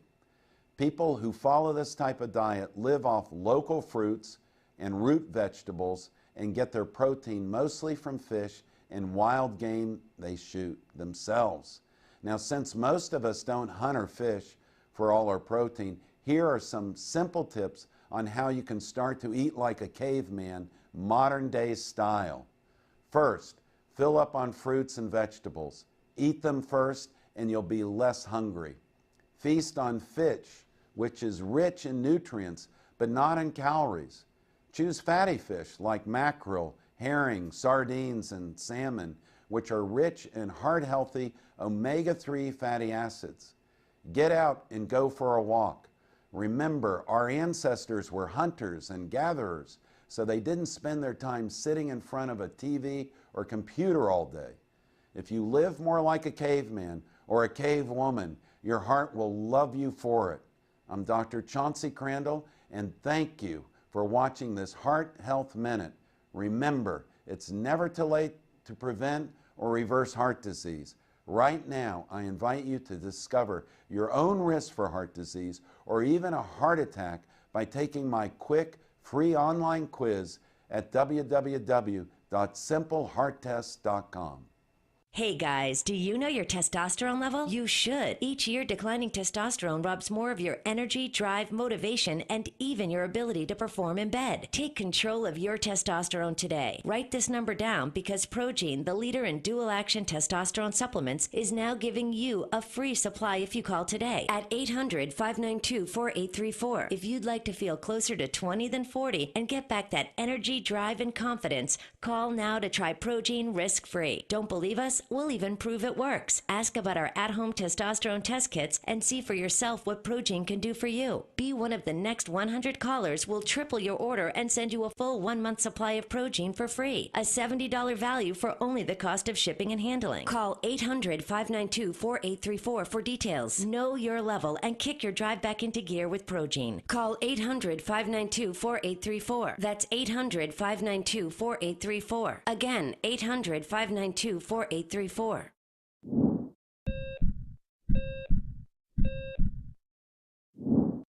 We're in the midst of an obesity epidemic, and I'm not surprised. The statistics on obesity mirror an increasing trend of eating out or ordering in. In fact, some people dine out every night, but eating in restaurants is one of the biggest enemies of your heart. When you're in a restaurant, you don't really know what you're getting, and the calorie counts of many restaurant dishes are astronomical. In fact, some single dishes contain more calories than we should eat in an entire day. Eating in fast food restaurants is even worse. A diet of hamburgers, French fries, and shakes constitutes a fast lane to the emergency room. If you really want to help your heart, get in the habit of cooking simple meals at home. Here are 3 easy tips that will make your food taste better than even the best restaurant. Choose the best fruit in season. Your local farmer's market is a great place to start. It will probably still cost less than that pie you were thinking of buying. Get in the habit of using fresh herbs. You can use them in egg white omelets or dust them on the fish you grill or bake. And for a light dessert, choose a square or two of dark chocolate that you and your spouse can enjoy. There are lots of ways to make your heart healthy, but there are also lots of ways to damage it. That's why I wrote Fix It, Dr. Crandall's 90-day program. In it, I'll tell you how to kickstart your metabolism every day, how to pick the best diet for you, how to stop hunger from sabotaging your diet, the 7 superfoods for your heart. I'm Dr. Chauncey Crandall, and thanks for watching this Heart Health Minute.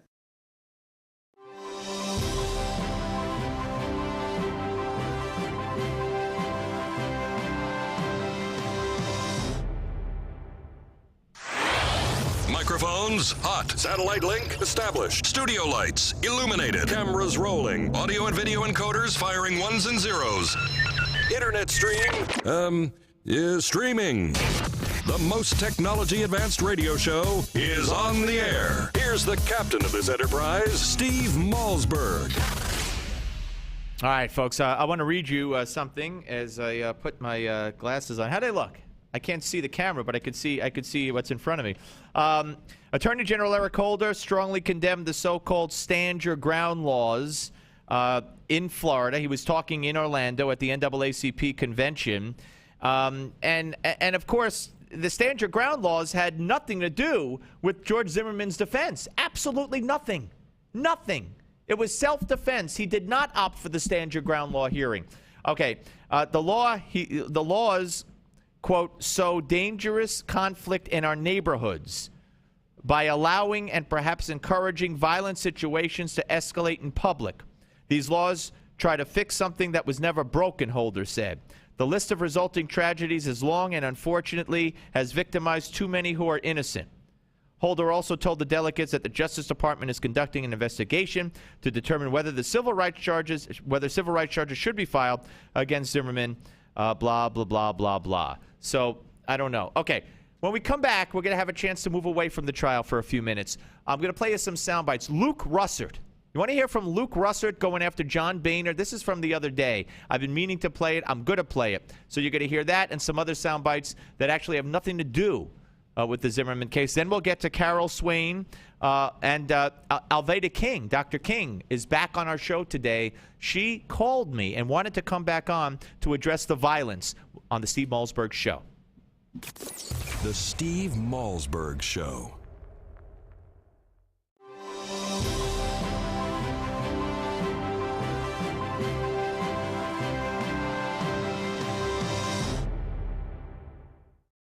If you or someone you love is struggling with addiction to alcohol or drugs, then you must listen to this message because there is hope. No matter what addiction you or your loved one is coping with, you are just one phone call away from real help. Recovery Hotline makes the healing process simple and affordable by matching people to fully certified and experienced inpatient facilities that are right for their personal situations. Call 800-668-1286 now. Don't wait another day. Money does not have to be an issue. Most insurance is accepted. Just call 800-668-1286 today. Recovery Hotline's mission is to help you or someone you love begin the healing process and get back a healthy and sober life. And we can even help with family interventions and travel arrangements. One phone call is all it takes to get back the life you or your loved one deserves. The call is free. The help is real. Call 800-668-1286. That's 800-668-1286. 800-668-1286. Again, 800-668-1286. Hi, this is Mike Reagan. Folks ask me, what would Ronald Reagan do if he were with us today? I believe the first thing he'd do is stop Obamacare. Already it's in effect with higher taxes, hidden fees, skyrocketing insurance rates, big Medicare cuts. And some insurance plans are hit with a 40% tax. Protect yourself by getting the Obamacare Survival Guide. It's already a #1 New York Times bestseller. Newsmax says it's the best guide to the new law, giving you the strategies, tips, and loopholes you need to know. If you're insured on Medicare, a business owner, a medical professional, just about anyone, you need this book. Get the #1 bestseller, the Obamacare Survival Guide, at bookstores everywhere. Or get our special $4.95 offer and save $15 off the cover price. Scroll down now to claim your copy of Obamacare Survival Guide for the special internet offer of only $4.95. The Steve Hello and welcome to your Newsmax Now update. I'm John Bachman. Senators aired out their differences for 3.5 hours last night, giving both parties a chance to vent face-to-face. And for most of the day, Senate Majority Leader Harry Reid refused to back down from a plan to change the rules governing executive branch nominees. The showdown is over 7 presidential nominees who have been waiting for confirmation votes anywhere from 3 months to 2 years. Fellow Democrats backed up Reid on the Senate floor and his plan. Any president should have his or her right to put their team in place by a majority vote of the advice and consent of the United States Senate.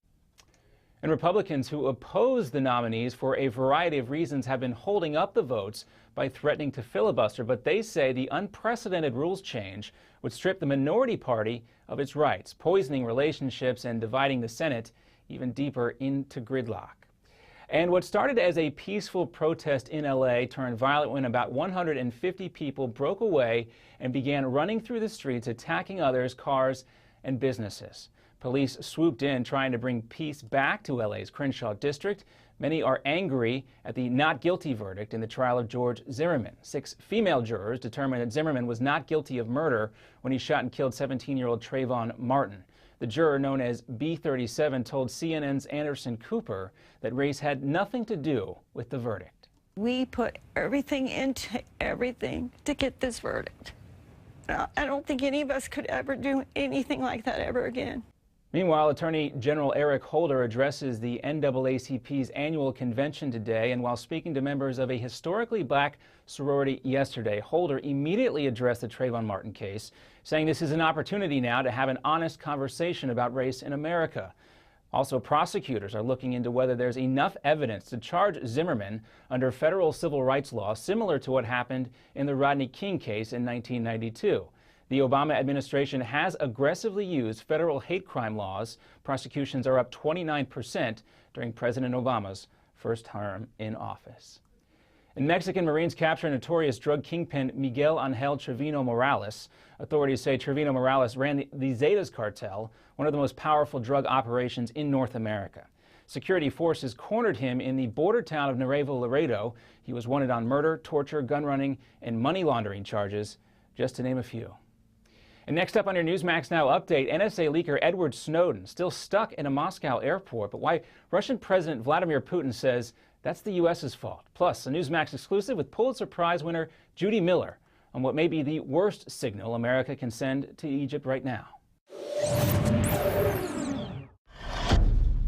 If you need to lose weight and would like to get paid for it, that's right, I said get paid to lose weight. Just listen to the following announcement. The makers of GCE Green Coffee Bean Weight Loss are looking for real testimonials from real people and will pay you per pound to meet or exceed your weight loss goal. Until now, the secrets of green coffee's fat-burning power has been limited, but thanks to Dr. Oz, the secret is out. And now, this authentic green coffee bean fat burner is available in easy-to-take tablets. There are no expensive meals to buy or strenuous workouts. Simply take 1 tablet before each meal and record your progress. Only the first 200 callers are guaranteed to be accepted into the program. So if you're serious about losing extra weight and want to earn extra cash for fitting into your skinny jeans again, call 800-383-9230 now. Call 800-383-9230. 800-383-9230. Space is limited, so hurry and secure your spot today. 800-383-9230. Some conditions apply. 800-383-9230. 800-383-9230.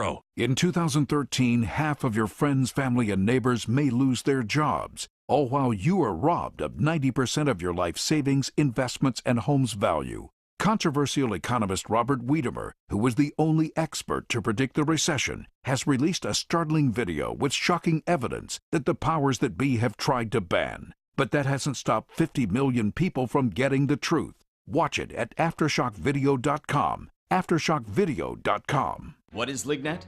Lignet is knowledge. Lignet is power. Lignet is global. Top-level officials, U.S. intelligence officers, national security advisors, foreign operatives, all reporting directly to you. What is Lignet? Lignet is confidential. Lignet is sensitive. Lignet is security. What is Lignet? They're the ones taking the world's pulse. If you're not in the know, you're not on Lignet.com. You've been briefed.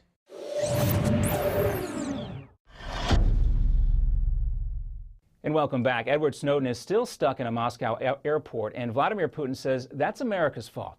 While on a retreat, Putin said Snowden arrived without an invitation, and he wishes the fugitive would just leave, but he cannot because the U.S. voided his passport for releasing restricted info to the press. Snowden has asked for temporary asylum in Russia, but Putin has rejected that. He's also asked for asylum in other countries as well. And during a Newsmax exclusive interview with Pulitzer Prize winner and Newsmax contributor Judy Miller, she says despite the messy situation, now is not the time to give up on U.S. aid to Egypt. I think the United States has strategic interests in Egypt and in a strong relationship with Egypt, and that cutting off money now would send the worst possible signal. And I'm John Bachman. This has been your Newsmax Now update for July 16th. Now here's the Steve Malzberg Show in New York. Are you ready? 5, 4, 3, 2, 1. Broadcasting live from the Newsmax studios, this is the Steve Malzberg Show. Be a part of the action by calling 855-777-9660. That's 855-777-9660. Or email Steve at malzbergshow@newsmax.com. Here is Steve Malzberg. All right, folks, welcome back. Coming up a little bit later in this hour, Dr. Carol Swain, professor of political science and law at Vanderbilt University and author of Be the People. And also we'll be speaking to Dr. Alveda King and Dr. Stephen Holtz, founder, CEO of Holtz Health and Wellness Center. He has filed a lawsuit, a federal lawsuit against Obamacare. So we got a lot to talk about here. But I want to get to something. You know, when Tim Russert passed away, it was a shock to us all. It was sudden, heart disease, and I was on the air at the time.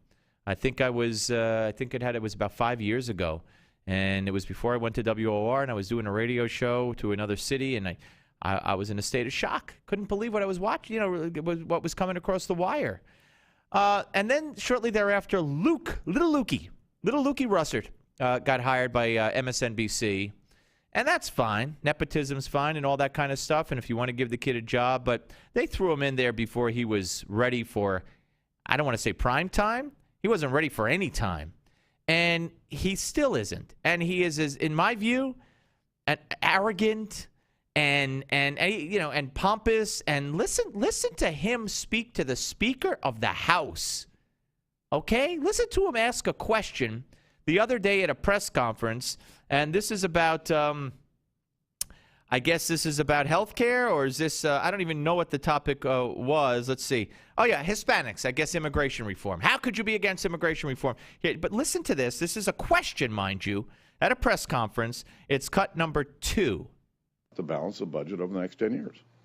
Speaker Boehner, it's well known you guys got your rear ends handed to you in the Latino community in the 2012 election.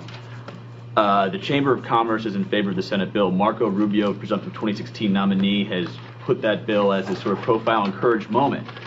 What does it say to the Latino community that the House GOP is stopping this pathway to citizenship after the Chamber of Commerce, the RNC, many other Republican groups have said it's time to get this issue behind us, it's time to modernize?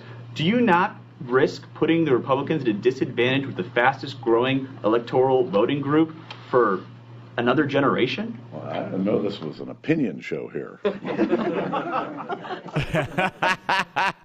I didn't know this was an opinion show. First of all, a couple of saying that it's well known you guys got your rear ends handed to you in the last election. That's how a reporter talks to the Speaker of the House? You guys got your rear ends handed to you? Grow up. Have a little respect, like your father would have. And secondly, he called Marco Rubio the presumptive 2016 Republican presidential nominee. Really? You might say that Hillary, even though she hasn't declared yet, is the presumptive 2016 Democratic nominee because everybody is, so sure that she'd win and she might run unopposed, even though now Howard Dean says there'll be a primary challenge to her. I'm sure she's quivering. But to call Marco Rubio is the presumptive 2016 presidential candidate for the Republicans? According to Little Lukey Russert? Who is this kid? Well known, you guys got your rear ends handed to you. Who are you? Unbelievable. It is more. And here's Boehner, cut number 3. Now, I'm catching my breath. We are not going to do the Senate bill. I have said this since May the 23rd. The Senate bill, in my view, is flawed. I don't believe that the triggers for border security are appropriate. And it's going to allow a process to start and continue without the border being secure. Did you hear what he said? I'm catching my breath. After he said, I didn't know this was an opinion show. So good for Boehner, firing back at Little Lukey Russert. And here's cut number 4. And I want to continue to move this process in a step-by-step, common-sense way. What about the Thank GOP you. brand on the Latino community? What about that brand? You guys need them to win in the future. You can't win on all white folks in the presidency in the future. This is more about doing the right thing for the country. You know, people want to get into a political conversation. I don't think it's appropriate. We've got a broken immigration system. It needs to be fixed. What about you guys? You guys can't win with all white people. What about you guys? You got your butts kicked.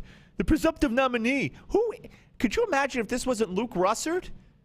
I don't think that guy would ever be allowed into another Speaker of the House press conference again. They pull his credential for being disrespectful, arrogant, obnoxious, and wrong, by the way, for being presumptive about the presumptive nominee. But hey, you know, little Lukey Russert. And here, listen how back on election night 2008, okay, that's a long time ago, coming up on 5 years ago, Little Lukey Russert, this might have been his first big-time thing. He's there in at Indiana University on election night talking about how Obama won. He's got a bunch of girls, a bunch of students, girls behind him. Listen how Brian Williams smacks him down. Listen to this. And if you're watching at Newsmax, watch this. Cut number 5. For the first time in their political lives, they feel like they have their own leader, somebody that understands them, feels their concerns, and will fundamentally bring a difference to Washington, something that we've never seen in our lifetime. And I think just on the face of it, a lot of young folks never thought they'd see an African-American president. And these are the young people, these are the romantic people who are supposed to be optimistic. And it happened tonight, and it delivered. And like I said, a lot of people never thought they'd see it. But look at these faces right here.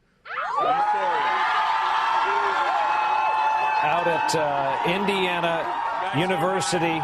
Thanks, Luke. Luke Russert at Indiana University in Bloomington. Luke, congrats on the company you keep. And I know all night you've been text messaging your girlfriend to tell her how your business trip has been going tonight. Nice job. Luke, thanks. If you could have seen the expression on Luke's face. By the way, Luke, 5 years ago or 4.5 years ago, if he's little Lukey Russert now, he was toddler Lukey Russert then. He looked like he was 6, okay?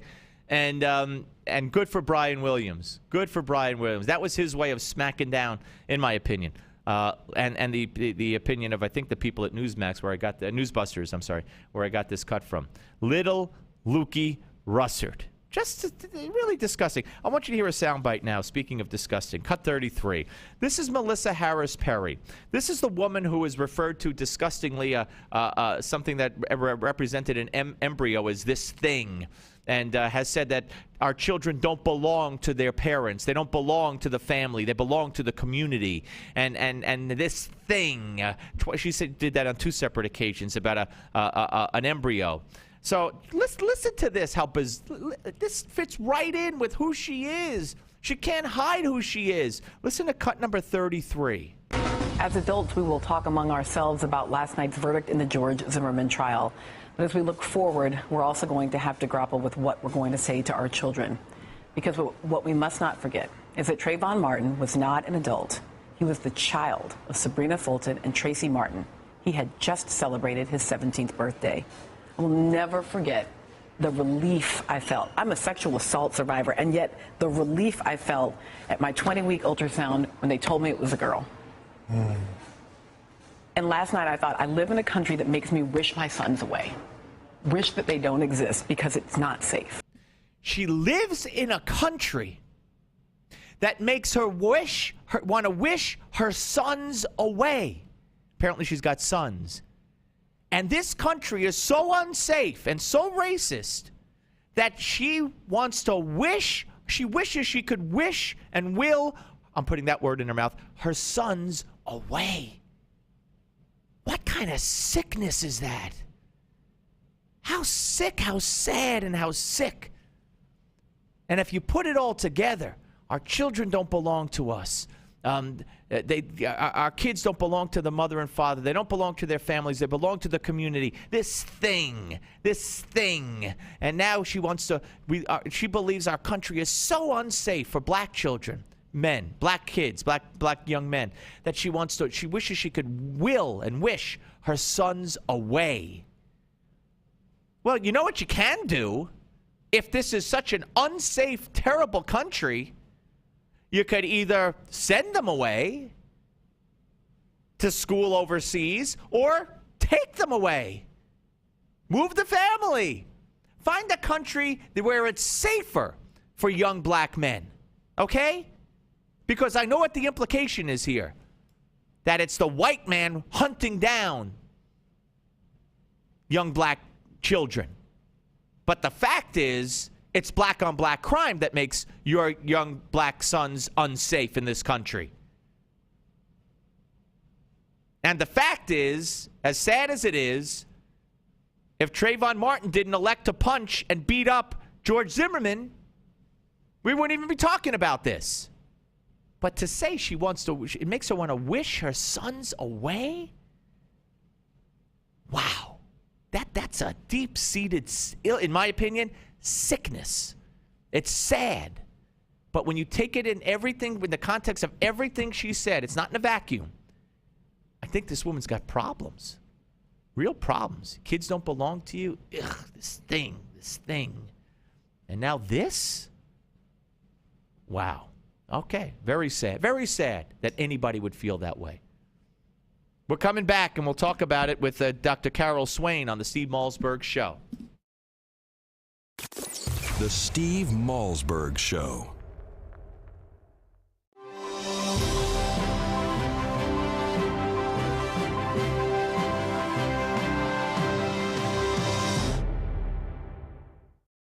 Sure, Steve might be a bit of a hypochondriac, but he never gets sick of breaking news. If your prostate is giving you problems and your doc says it's just part of getting older, be wary. Renowned physician and author Dr. David Brownstein thinks this is baloney. He's discovered a link between aging and prostate health and believes prostate concerns do not have to be an inevitable part of aging. That's why he created Prostate Revive. Hi, I'm Dr. David Brownstein. I personally formulated Prostate Revive to include the most essential natural ingredients available to help promote a healthy prostate gland and optimal urinary function. The producers of Dr. Brownstein's Prostate Revive are so thrilled with the positive feedback from satisfied customers that for a limited time, they are willing to send you your first month's supply free. Plus, call now and you'll also receive Dr. Brownstein's special report, A Doctor's Guide to a Healthy Prostate. For details on getting your free bottle, call 1-800-596-REVIVE. That's 1-800-596-REVIVE. Take control with Prostate Revive. Call now while supplies last to claim your risk-free bottle at 1-800-596-REVIVE. Newsmax Magazine is proud to present a special tribute to our 40th president, Ronald Reagan. It's a very special documentary and commemorative issue of Newsmax Magazine celebrating the centennial of President Reagan's birth. First, here's a video clip from the award-winning documentary, Rendezvous with Destiny. We're in the midst of a springtime of hope for America. You ain't seen nothing yet. Impulses of an evil empire. Tear down this wall. I believe that together we can keep this rendezvous with destiny. In the next several minutes, you will learn things about President Ronald Reagan that you've never seen, heard, or read before. Welcome to today's special Newsmax event celebrating the life and legacy of President Reagan. During this historic presentation, we will commemorate President Reagan's storied life. We'll revisit his 2 terms in office and recollect his proudest achievements and greatest challenges. Ronald Reagan's life reads like a fairy tale of success stories. He was an accomplished athlete, an honored veteran, a famous actor, the governor of California, and of course, our nation's 40th president. He called himself a citizen politician and only entered politics when he warned government was gaining too much power. By then he was age 54, with a successful career behind him. Twice elected President of the United States, Ronald Wilson Reagan was a contradiction to some. Once a Democrat, then a Republican. A champion of smaller government whose own government grew. A fiscal conservative who failed to balance the budget. His critics mistook his affability for weakness, but behind the smile and the charm existed an extraordinary leader with unique skills and bold and revolutionary ideas. We only had time to share just a few of the top defining moments in Ronald Reagan's presidency, but you'll get to see them all in Rendezvous with Destiny. By the way, the president's close relationship with the Pope is especially fascinating. You'll also learn how dealing with an alcoholic father helped shape Reagan's ability to negotiate. And if you ever wondered what the leader of the free world likes to get for the holidays, well, you'll find that out as well. So let's review today in this free offer. We are sending you a copy of Ronald Reagan, Rendezvous with Destiny, and the collector's limited edition of our issue commemorating the 100th anniversary of President Reagan's birth. Right now, when you subscribe to Newsmax magazine, you can own both the DVD and receive the special Reagan 100th birthday commemorative edition. That's $25 in bonus gifts when you subscribe. Go to newsmax.com/Reagan13 to subscribe today. Join the millions who read Newsmax magazine every month.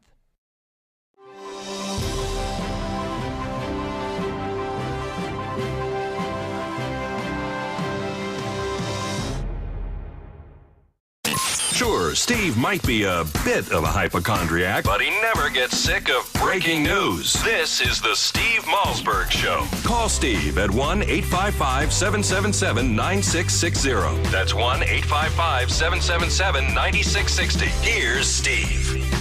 All right, we are back, and we are joined by Carol Swain, professor of political science and law at Vanderbilt University, author of Be the People. She does a TV show by the same name. Hey, Carol, how are you? I'm doing great, thank you. Okay, explain to me what is going on here, because we now have a coordinated attack, which has led to violence in many cities and many isolated incidents, as well as organized incidents, where after a trial where all the commentators left and right along said this looks bad for the prosecution, the defense are turning all the witnesses around. Once the actual verdict came down, it was as if it was shocking, totally shocking, and this could only be racism.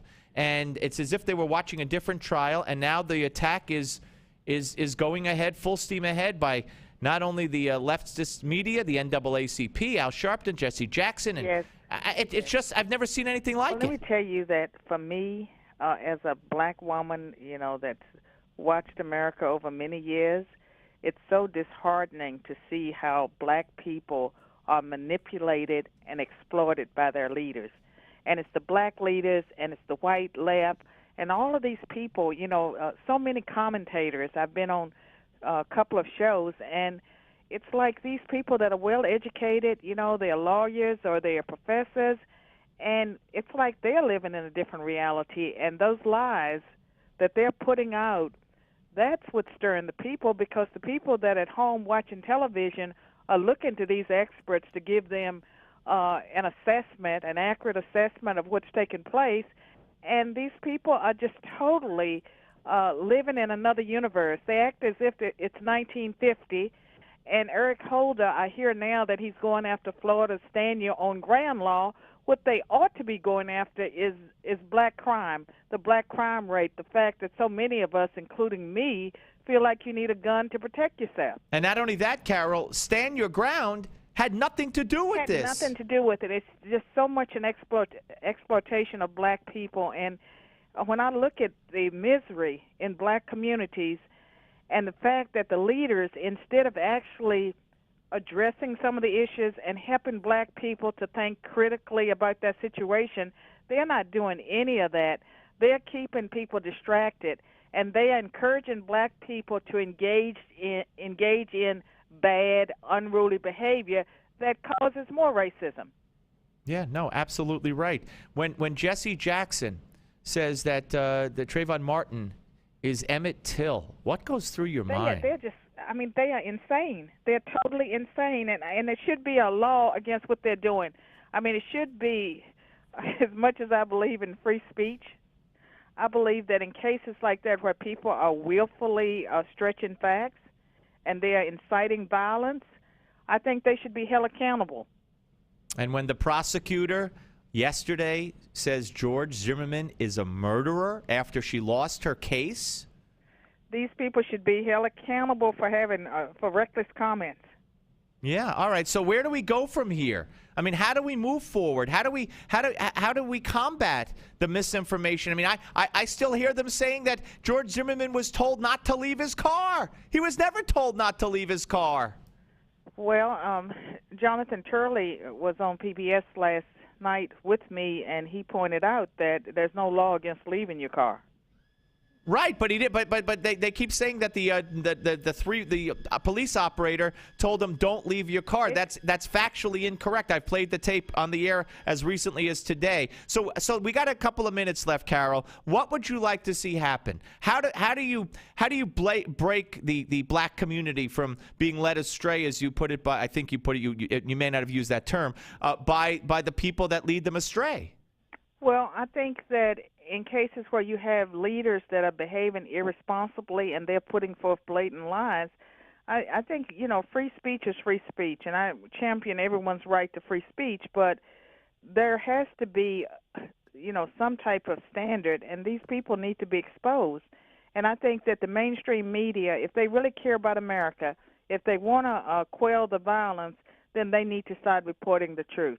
Yeah. All right. Carol, thank you for weighing in. We really appreciate it. We'll speak to you soon. Carol Swain, Dr. Carol Swain, professor of political science and of law at Vanderbilt University, author of Be the People. She has a TV show by the same name. Go to bethepeople.com and you could check it out. All right. When we come back, a doctor who is suing over Obamacare. He's a founder and CEO of his own wellness center, and we're going to talk to him. And then, once again, the Dr. Alveda King will be here to talk about the violence and urge calm.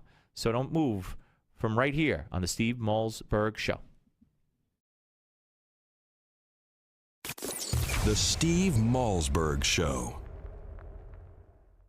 If your prostate is giving you problems and your doc says it's just part of getting older, be wary. Renowned physician and author Dr. David Brownstein thinks this is baloney. He's discovered a link between aging and prostate health and believes prostate concerns do not have to be an inevitable part of aging. That's why he created Prostate Revive. Hi, I'm Dr. David Brownstein. I personally formulated Prostate Revive to include the most essential natural ingredients available to help promote a healthy prostate gland and optimal urinary function. The producers of Dr. Brownstein's Prostate Revive are so thrilled with the positive feedback from satisfied customers that for a limited time, they are willing to send you your first month's supply free. Plus, call now and you'll also receive Dr. Brownstein's special report, A Doctor's Guide to a Healthy Prostate. For details on getting your free bottle, call 1-800-596-REVIVE. That's 1-800-596-REVIVE. Take control with Prostate Revive. Call now while supplies last to claim your risk-free bottle at 1-800-596-REVIVE. Newsmax Magazine is proud to present a special tribute to our 40th president,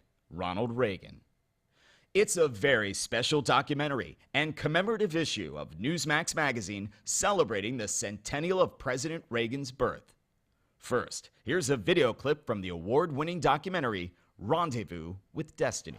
We're in the midst of a springtime of hope for America. You ain't seen nothing yet. Impulses of an evil empire. Tear down this wall. I believe that together we can keep this rendezvous with destiny. In the next several minutes, you will learn things about President Ronald Reagan that you've never seen, heard, or read before. Welcome to today's special Newsmax event celebrating the life and legacy of President Reagan. During this historic presentation, we will commemorate President Reagan's storied life. We'll revisit his 2 terms in office and recollect his proudest achievements and greatest challenges. Ronald Reagan's life reads like a fairy tale of success stories. He was an accomplished athlete, an honored veteran, a famous actor, the governor of California, and of course, our nation's 40th president. He called himself a citizen politician and only entered politics when he warned government was gaining too much power. By then he was age 54, with a successful career behind him. Twice elected President of the United States, Ronald Wilson Reagan was a contradiction to some. Once a Democrat, then a Republican. A champion of smaller government whose own government grew. A fiscal conservative who failed to balance the budget. His critics mistook his affability for weakness, but behind the smile and the charm existed an extraordinary leader with unique skills and bold and revolutionary ideas. We only had time to share just a few of the top defining moments in Ronald Reagan's presidency, but you'll get to see them all in Rendezvous with Destiny. By the way, the president's close relationship with the Pope is especially fascinating. You'll also learn how dealing with an alcoholic father helped shape Reagan's ability to negotiate. And if you ever wondered what the leader of the free world likes to get for the holidays, well, you'll find that out as well. So let's review today. In this free offer, we are sending you a copy of Ronald Reagan, Rendezvous with Destiny, and the collector's limited edition of our issue commemorating the 100th anniversary of President Reagan's birth. Right now, when you subscribe to Newsmax magazine, you can own both the DVD and receive the special Reagan 100th birthday commemorative edition. That's $25 in bonus gifts when you subscribe. Go to newsmax.com/Reagan13 to subscribe today. Join the millions who read Newsmax magazine every month.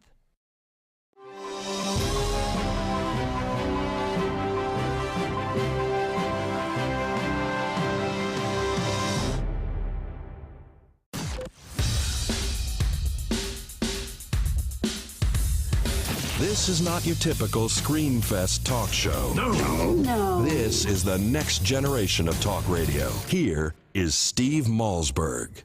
And we return, final half hour of today's show. In just a few minutes, Dr. Alveda King will join us once again. But there is another lawsuit, and the purpose of this lawsuit is to get the health care fiasco and the health care law back before the Supreme Court. And joining us now is a man who, along with his company, Braidwood Management, has filed a lawsuit. Did it back in, I guess, in May, in federal district court in Houston, and it names as defendants HHS Secretary Kathleen Sebelius and Treasury Secretary Jacob Lew.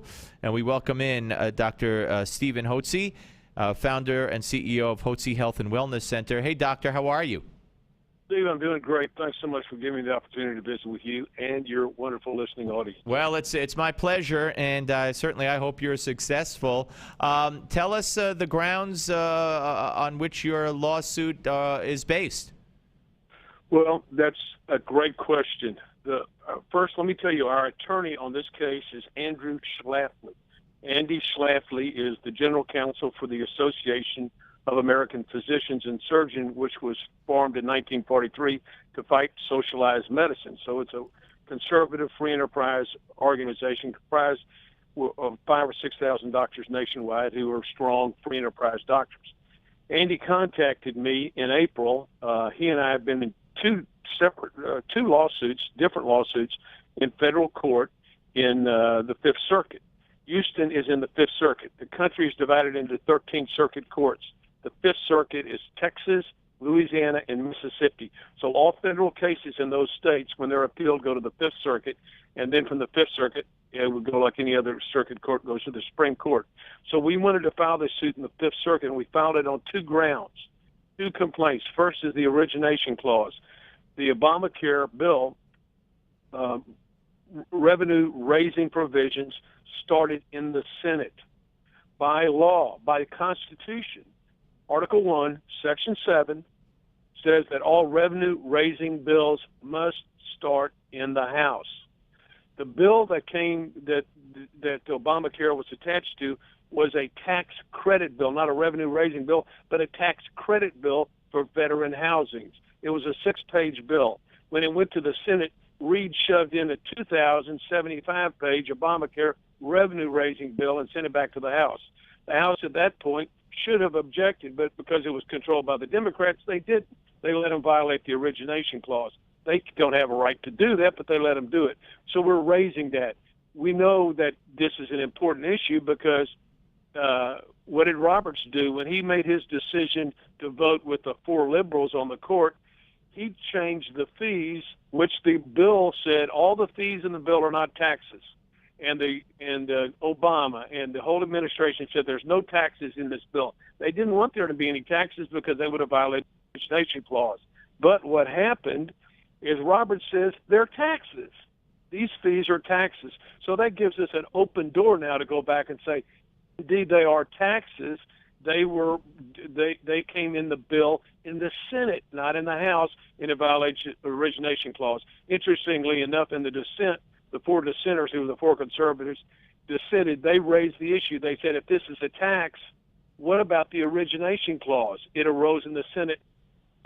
So that's the first issue. The second issue that we raise is the employer mandates, and this violates the 5th Amendment of the Constitution, which has to do with 2 things. The 5th Amendment deals with legal due process, and then the last clause deals with compensation for property that is taken for government use. Well, that clause has also been, through court cases over the last 200 years, determined that the federal government can't force anybody to do business with another company. You can't do that. They can't pass a law and force your listeners all to do business with my health and wellness center in Houston. Well, Doc, you should be the attorney. You know the legalities of this case down to a T. And I might point out, and I don't think you did. Correct me if I'm wrong, and I apologize. But Andrew Schlafly is the son of Phyllis Schlafly. Yeah. So that's a big. And we've been long-time friends. He handles my general counsel too. But back to this point, the government can't. You could say, well, the government forces us to buy car insurance. No, you don't have to buy car insurance. Right. You don't have to drive a car. You can ride a bike. You can get a taxi. Right. But this law requires an employer and an individual mandate, but an employer, and this was not adjudicated in the last case, it requires me to go buy insurance from an insurance company. It forces me to do that. Well, that violates the takings clause of the 5th Amendment. Well, let me ask. Those are the 2 grounds, and they have not been adjudicated yet. So our plans are, here's where we are. Our case has been filed. It was filed May 7th. The government 2 weeks later was served. They have 60 days to give a response. That response should come by the end of July. At the end of that point, we will then file for a preliminary injunction a temporary injunction that would cause asking the judge to stop Obamacare in the state of Texas. Well, the judge will either agree with us, yes or no. It doesn't make any difference. If the judge agrees with us, the government will then appeal to the Fifth Circuit, interlocutory appeal. If the judge disagrees with us on our motion, then we will appeal it to the Fifth Circuit. We simply want to get to the Fifth Circuit because that's the most conservative circuit in the country. Right. And there'll be a panel of 3 judges. We only need 2 of them to agree with us on 1 or 2 points. If they do, that immediately throws it back to the Supreme Court, and there we only have to change 1 vote. Roberts, and he has a chance to redeem it. Yeah, that would be nice. Let me ask you, Doc, how has the pending implementation of Obamacare affected your practice? Well, this is the reason I'm serving. We have 95 on staff. I have a management company that all the staff members belong to and are paid through, and then I have 3 separate businesses that they're leased to, if you follow that. So it's the Braidwood Management is the management company where all the employees are housed, and then they're leased out like an administrative or administrative staff company.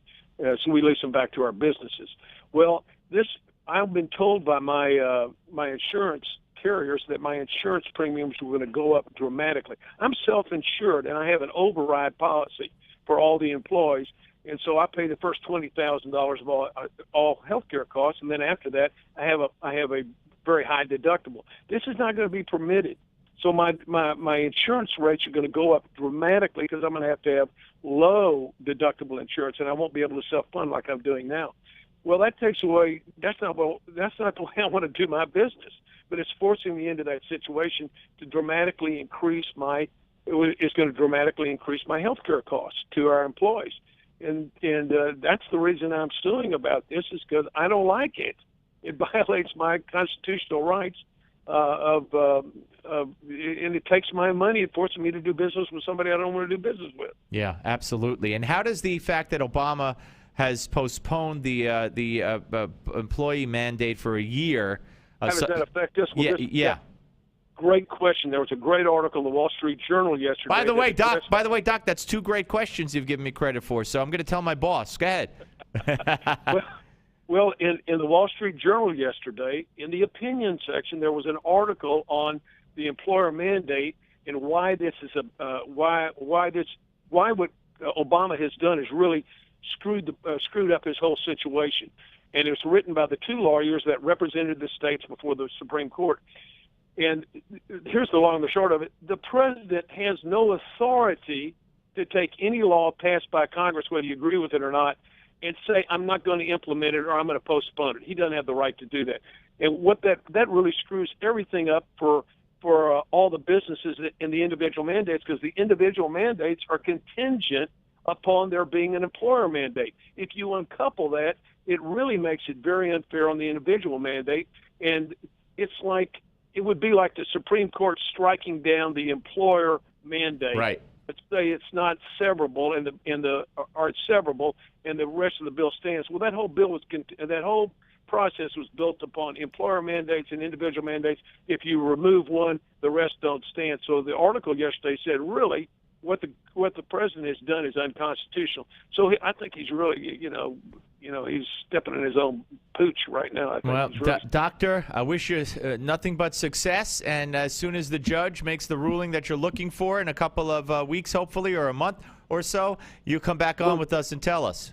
Well, listen, Steve, thanks so much for the opportunity to be on the program with you. God bless you.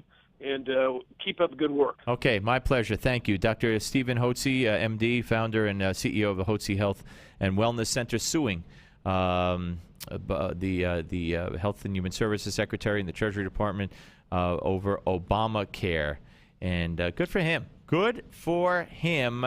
And I certainly hope he's an allergist and a hormone specialist in the Houston area, by the way, just so you know. When we come back, I got a phone call this morning. I was driving around, causing trouble, being chased by a million people. No, and I got a phone call, and Alveda King wanted to speak to me. We had the pleasure of having her on the show yesterday, and she wanted to come on again today and talk about how whether you're on the left, whether you're on the right, whether you're in the center, and she has 3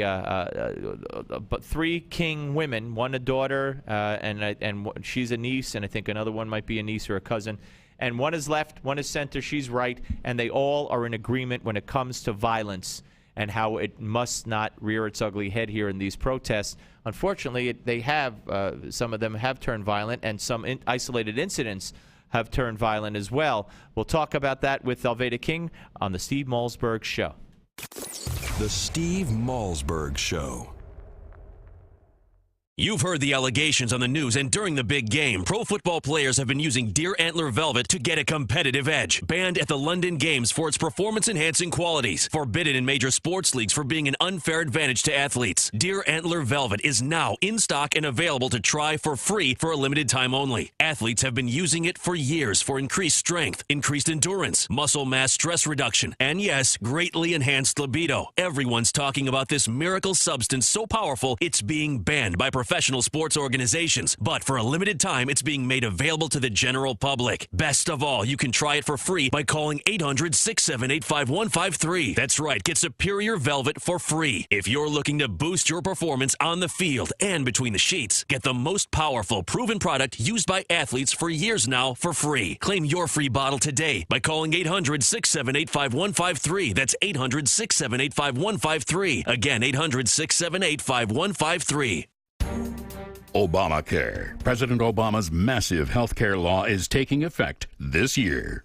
With over 15,000 pages of regulations, few even know what it means. Now, the Obamacare Survival Guide by Nick Tate gives you the shocking facts about this law. It's a step-by-step guide on how you can protect yourself. Already the New York Times bestseller, every American needs to get the Obamacare Survival Guide and find out about the new taxes, hidden fees, fines, Medicare changes, business rules, and why doctor shortages are likely.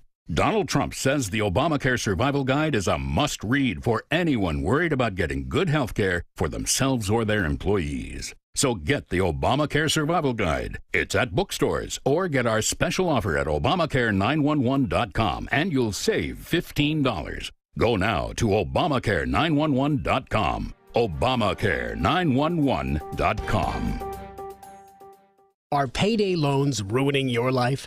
If you have 2 or more payday loan cash advances, listen closely. You may be eligible for a program that payday loan companies don't want you to know about. This program will get payday loan companies out of your bank account and put an end to the payday loan nightmare. Call for free information and find out if Payday Loan Support Center is right for you. Payday loan companies usually trap you into paying rates as high as 700%. We understand payday lenders' tactics. Don't let them take advantage of you anymore. All you need is 2 or more payday loans to qualify. We can help even if you're behind in collections or have bad credit. Internet payday loans qualify for this program as well. So call 800-250-5084. That's 800-250-5084. The call is free and the consultation is free. Don't miss out. Call for your free information on payday loan relief. 800-250-5084. That's 800-250-5084. Again, 800-250-5084.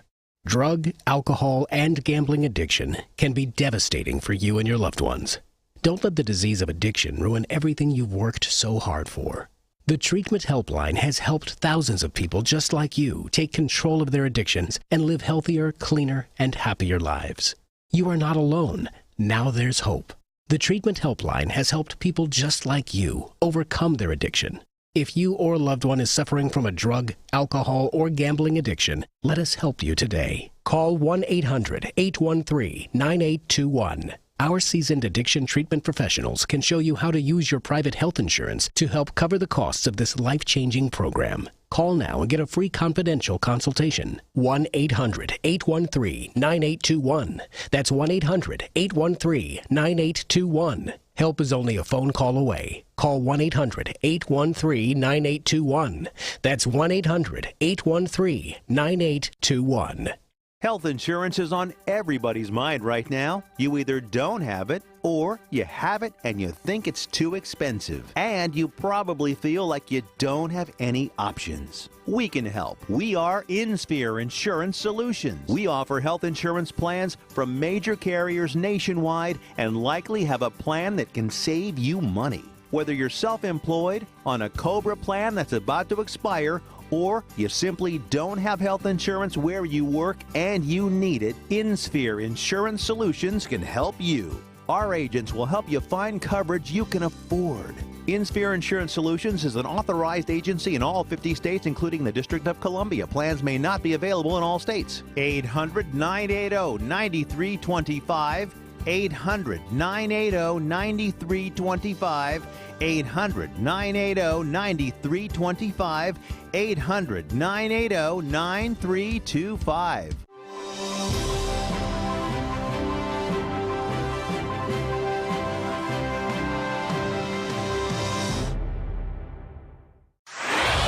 Microphones hot. Satellite link established. Studio lights illuminated. Cameras rolling. Audio and video encoders firing ones and zeros.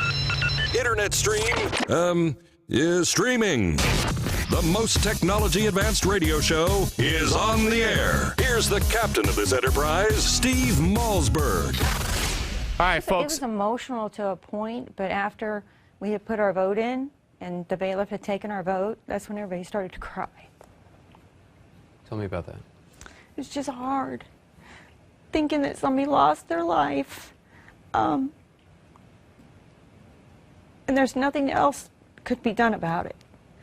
I mean, it's what happened. It's sad. It's a tragedy this happened, but it happened. I think both were responsible. for the situation they had gotten themselves into. I think both of them could have walked away. It just didn't happen. All right, folks, that's the juror who spoke to Anderson Cooper. Welcome back to the Steve Malzberg Show. I have story after story in my hand. While the media is saying that the protests are mostly peaceful, they're ignoring the ones that aren't. For instance, in Chester County, Pennsylvania, a business is graffitied with "Kill Zimmerman," and they set that wall also on fire. Channel 2, KCAL 9 reporter in Leimert Park, I guess, California, a photographer and reporter assaulted while covering the George Zimmerman protest in Crenshaw. A jogger, a man who says he was jogging alongside of a road when 3 black men had abducted him and beat him, claims the alleged attack was in retaliation for Zimmerman's acquittal. This is in Senatobia, Mississippi. Baltimore. Baltimore police say they're investigating a witness account that a group of black youths beat a Hispanic man near Patterson Park, saying this is for Trayvon. So you get the idea here, and it's also gone the other way, where a black singer was attacked for singing a tribute to Trayvon Martin. Joining us now, once again, is Dr. Alveda King. She is the niece of Dr. Martin Luther King Jr. And Doctor, welcome. Hello, I'm glad to join you again. Thank you. Well, it's my pleasure. Also, of course, in charge of African American outreach for Priests for Life. Tell me why you wanted to come back on today, Doctor. I'm just feeling better. I was so grieved about everything, and things are really still very serious. But I believe that there's light at the end of the tunnel. My whole family supports nonviolence and peace and love. In the words of Dr. Martin Luther King Jr., my uncle ML, we've got to learn to live together as brothers and sisters or perish as fools. And I'm listening to that, and I believe that people are beginning to hear that. We join Trayvon's family. His parents keep saying this needs to be nonviolent. We just want revolution. And I thought it was very important to say, I heard my cousin Bernice King on CNN saying that her father was a peaceful, nonviolent man. And that just stirred my heart so much. And I just said that even though, our family has a myriad of representative voices, conservatives, liberals, moderates, but this is not a political thing. We draw the line there. There's no room for debate, And so, if we vote for anything, it's going to be peace and nonviolence. And so I thought it was wonderful that I can agree with my cousin Bernice, my cousin Dr. Angela Ferris Watkins, many members of our family who just that we've got to have peace and nonviolence. This can be a transformational moment. And I remember my cousin Bernice when violence broke out in Egypt several months back, and the young people, she just said, we need to appeal to these young people not to be violent, but to be nonviolent. And so I think that's the message for young people today. We do deeply grieve what happened to Trayvon. If there has to be an investigation looking into the civil rights, we want the truth that Mr. Zimmerman, George Zimmerman, is Hispanic. He's not Caucasian. And so we can't go back to the period of lynchings in America and all of that and then compare the Hispanic community to the Caucasian community. So we're one human race, and we need to get along. And I wanted to be able to say that. Well, you have, and you said it very, very eloquently, as obviously I would have expected. Who do you blame for? I know you cited the media for referring to George Zimmerman as white when in fact he is Hispanic. You did that yesterday. I know you said that the NAACP and other groups were race baiting. So do you blame them and others for anybody who has committed violence or might commit violence? Or I know it's the people who do the act that's ultimately responsible. But I mean, these are people who do you believe are stirring this up on purpose?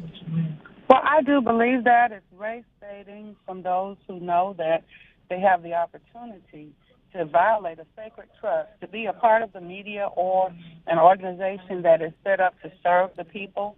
If you begin to stir their emotions for motives that will not benefit them, that's a lack of integrity. And I think people need to slow down and just ask, why am I doing this? What will the outcome be?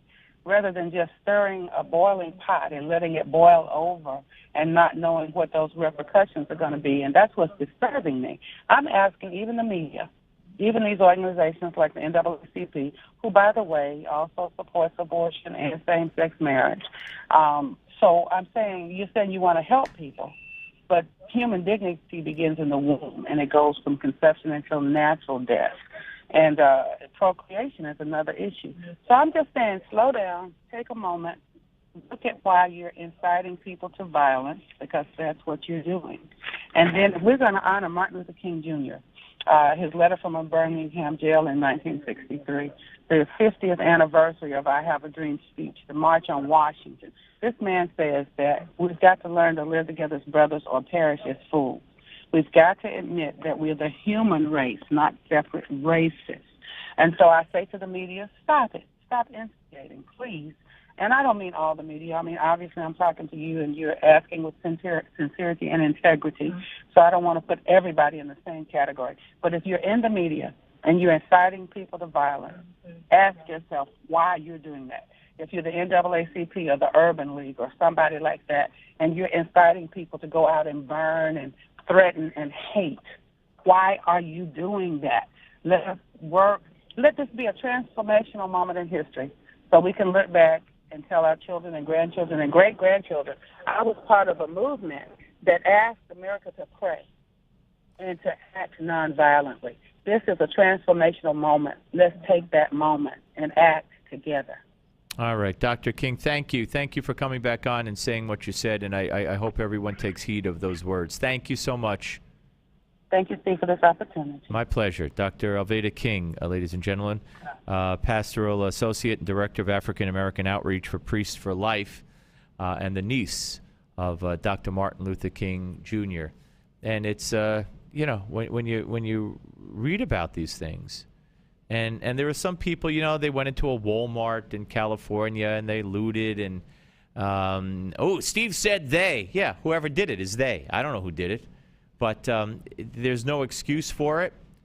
But when I have to say, when Jesse Jackson, if he is still relevant, and I don't believe he's all that relevant, my opinion, but if he is relevant, and the media believes he's relevant, and he believes he's relevant, and he says Trayvon Martin, Emmett Till, Medgar Evers, well, what are you hoping to accomplish with that non-honest analogy?